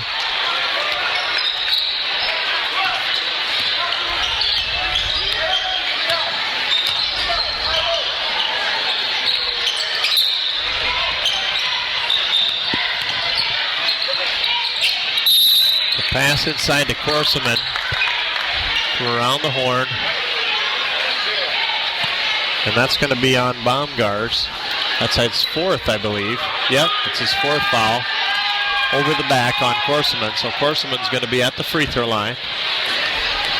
74-34. Free throw up and no good. Rebound controlled by the Warriors. They're pushing the tempo, KJ, even despite the score. Yeah, knowing Coach Ahrens, he wants some of his players, you don't want to let off the gas that much, then your team gets a little sloppy, and they want to continue to learn and get better too as the game goes on. And that's Torin Huseman getting a nice pass as he cut through the lane, got a layup out of it. Pass to Schilling. Just out of his hand. That's too bad. Schilling goes and commits the foul, trying to stop the breakaway. Double whammy. But I can remember the flip sides, but I don't recognize any of the names of the kids that their parents would remember. But I definitely remember in the late 80s, early 90s, George Litterock putting the hurt on Sioux Center. It's like we're receiving now, so. Yep.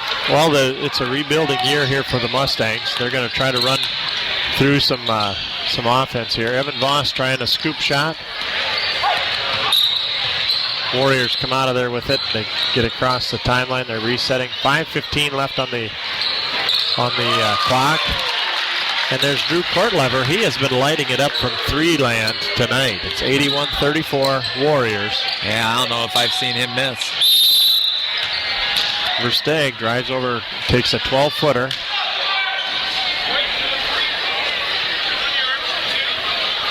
That's Ryland Stewart committing the foul. It's his first. 5 minutes left in the ball game.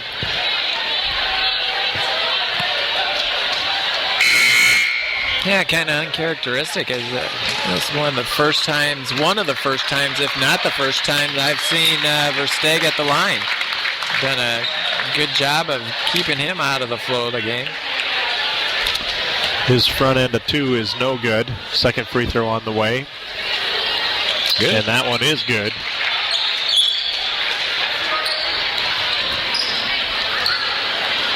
So the Warriors setting the offense. Ryland Stewart. Rosaboom. Reichle. Zomerman, Graham Zomerman into the lineup for the Warriors. Wearing number 33. Now it's more of a challenge of which team is going to shoot the most free throws in the second half. Everyone's taking it to the house, and the other team is following them. So Christian Rosaboom. First of 2 free throws, no good.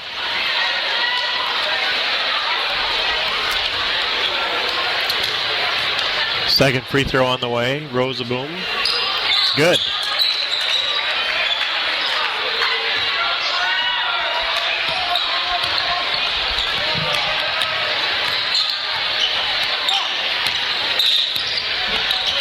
Hand off to Schilling. Schilling driving to the right side. Oh, Nice right-handed turnaround from the right side, from underneath the basket.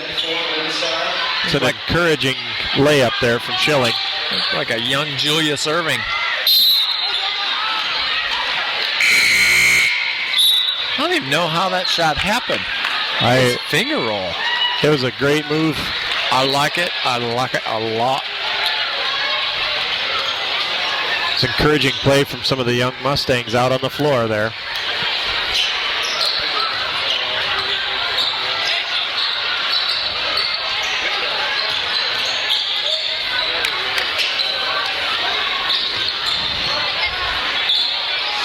Warriors work it around the horn.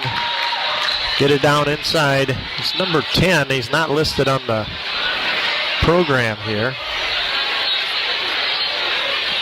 I think he's trying out tonight. I don't know. Yeah, he's not listed in either program that I've got here. Hits the first of 2 free throws. Kute Akemte.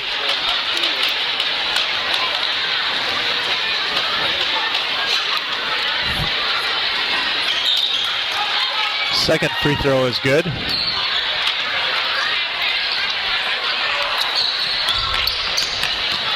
Hayengate drives the right side, tries the same move. Does not go. Number 10 is Braden DeBoer. Gets the rebound but travels with Aikens in his grill, stopping him up there. Aikens now on the right side, gets it to Schilling, tries a 3. That shot's no good. Oh. Reed Guzzi with a hand on the pass. Going to be called for a foul. A reach foul. 3 minutes left on the clock. That's going to be Reichley at the free throw line.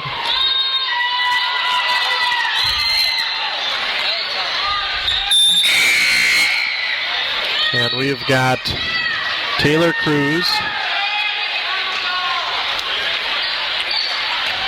and Joe DeBoer in for the Mustangs. Second free throw is no good. Colby Clausen, Reed Guzzi to Cruz, David Aikens, Joe DeBoer down to Guzzi on the left side. Nice skip pass to DeBoer. Taylor Cruz inside to Colby Clausen. Crossover move up and good. And under. That's a good move from Clausen there. That is a fantastic move.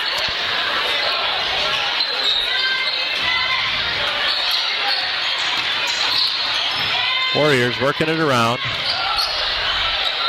Put some bodies on the floor. They're back up and running all over the place again. We have got Stewart running it around. Zomerman. Left side. Oh, nice left side layup try there by Reichley. No good. Rebound simultaneously caught by a Mustang and a Warrior. Rebound, our possession arrow favoring the Mustangs. 84-39, a minute 47 left in the matchup. Aikens gets it down to Taylor Cruz. Still feeling the effect. Took a knee to the thigh. He's trying to walk it off. You know, you can walk for a whole day or more before that fully goes away, can't you? Oh my gosh, that hurts so bad. Graham Zomerman, free throw is no good.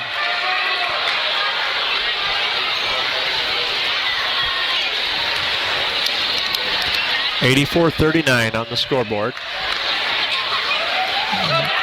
Second free throw is up and good. Schilling is going to come in for Guzzi.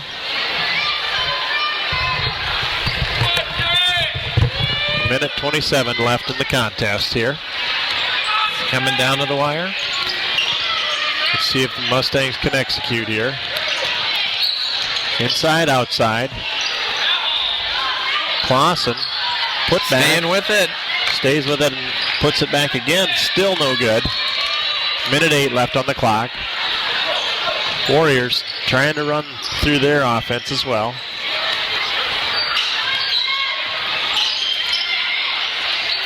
Shot from far out in the hinterlands. Graham Zomerman hits that from 3.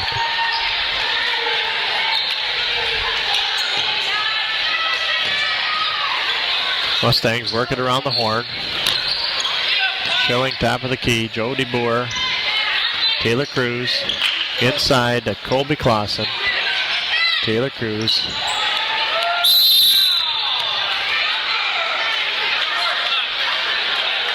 I think Eikens is going to be called for a foul there. I think that was supposed to be a skip pass, and one of the Mustangs got his hand on it and went straight up in the air, and then Eikens went up for it and cut it off the first skip. Was flagged for the foul. So there's Zomerman getting into the books with a few points here for the Warriors. 89-39. Up and it's good. 90-39. So there's Cruz. Eikens driving left side. No good. Gets his own rebound. Putbacks. No good. The Warriors control. 10 seconds left in the ball game.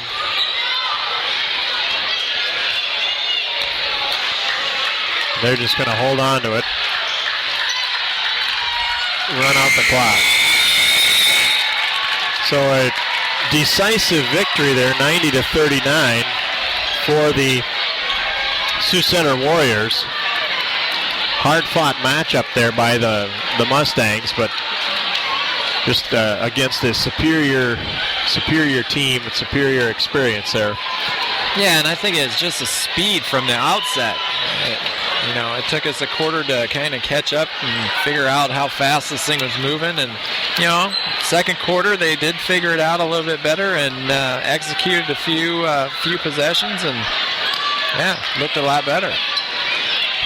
Well, in a tough loss here, 90-39, Mustangs have got some more work to do, but we'll continue to bring you these live broadcasts throughout the season.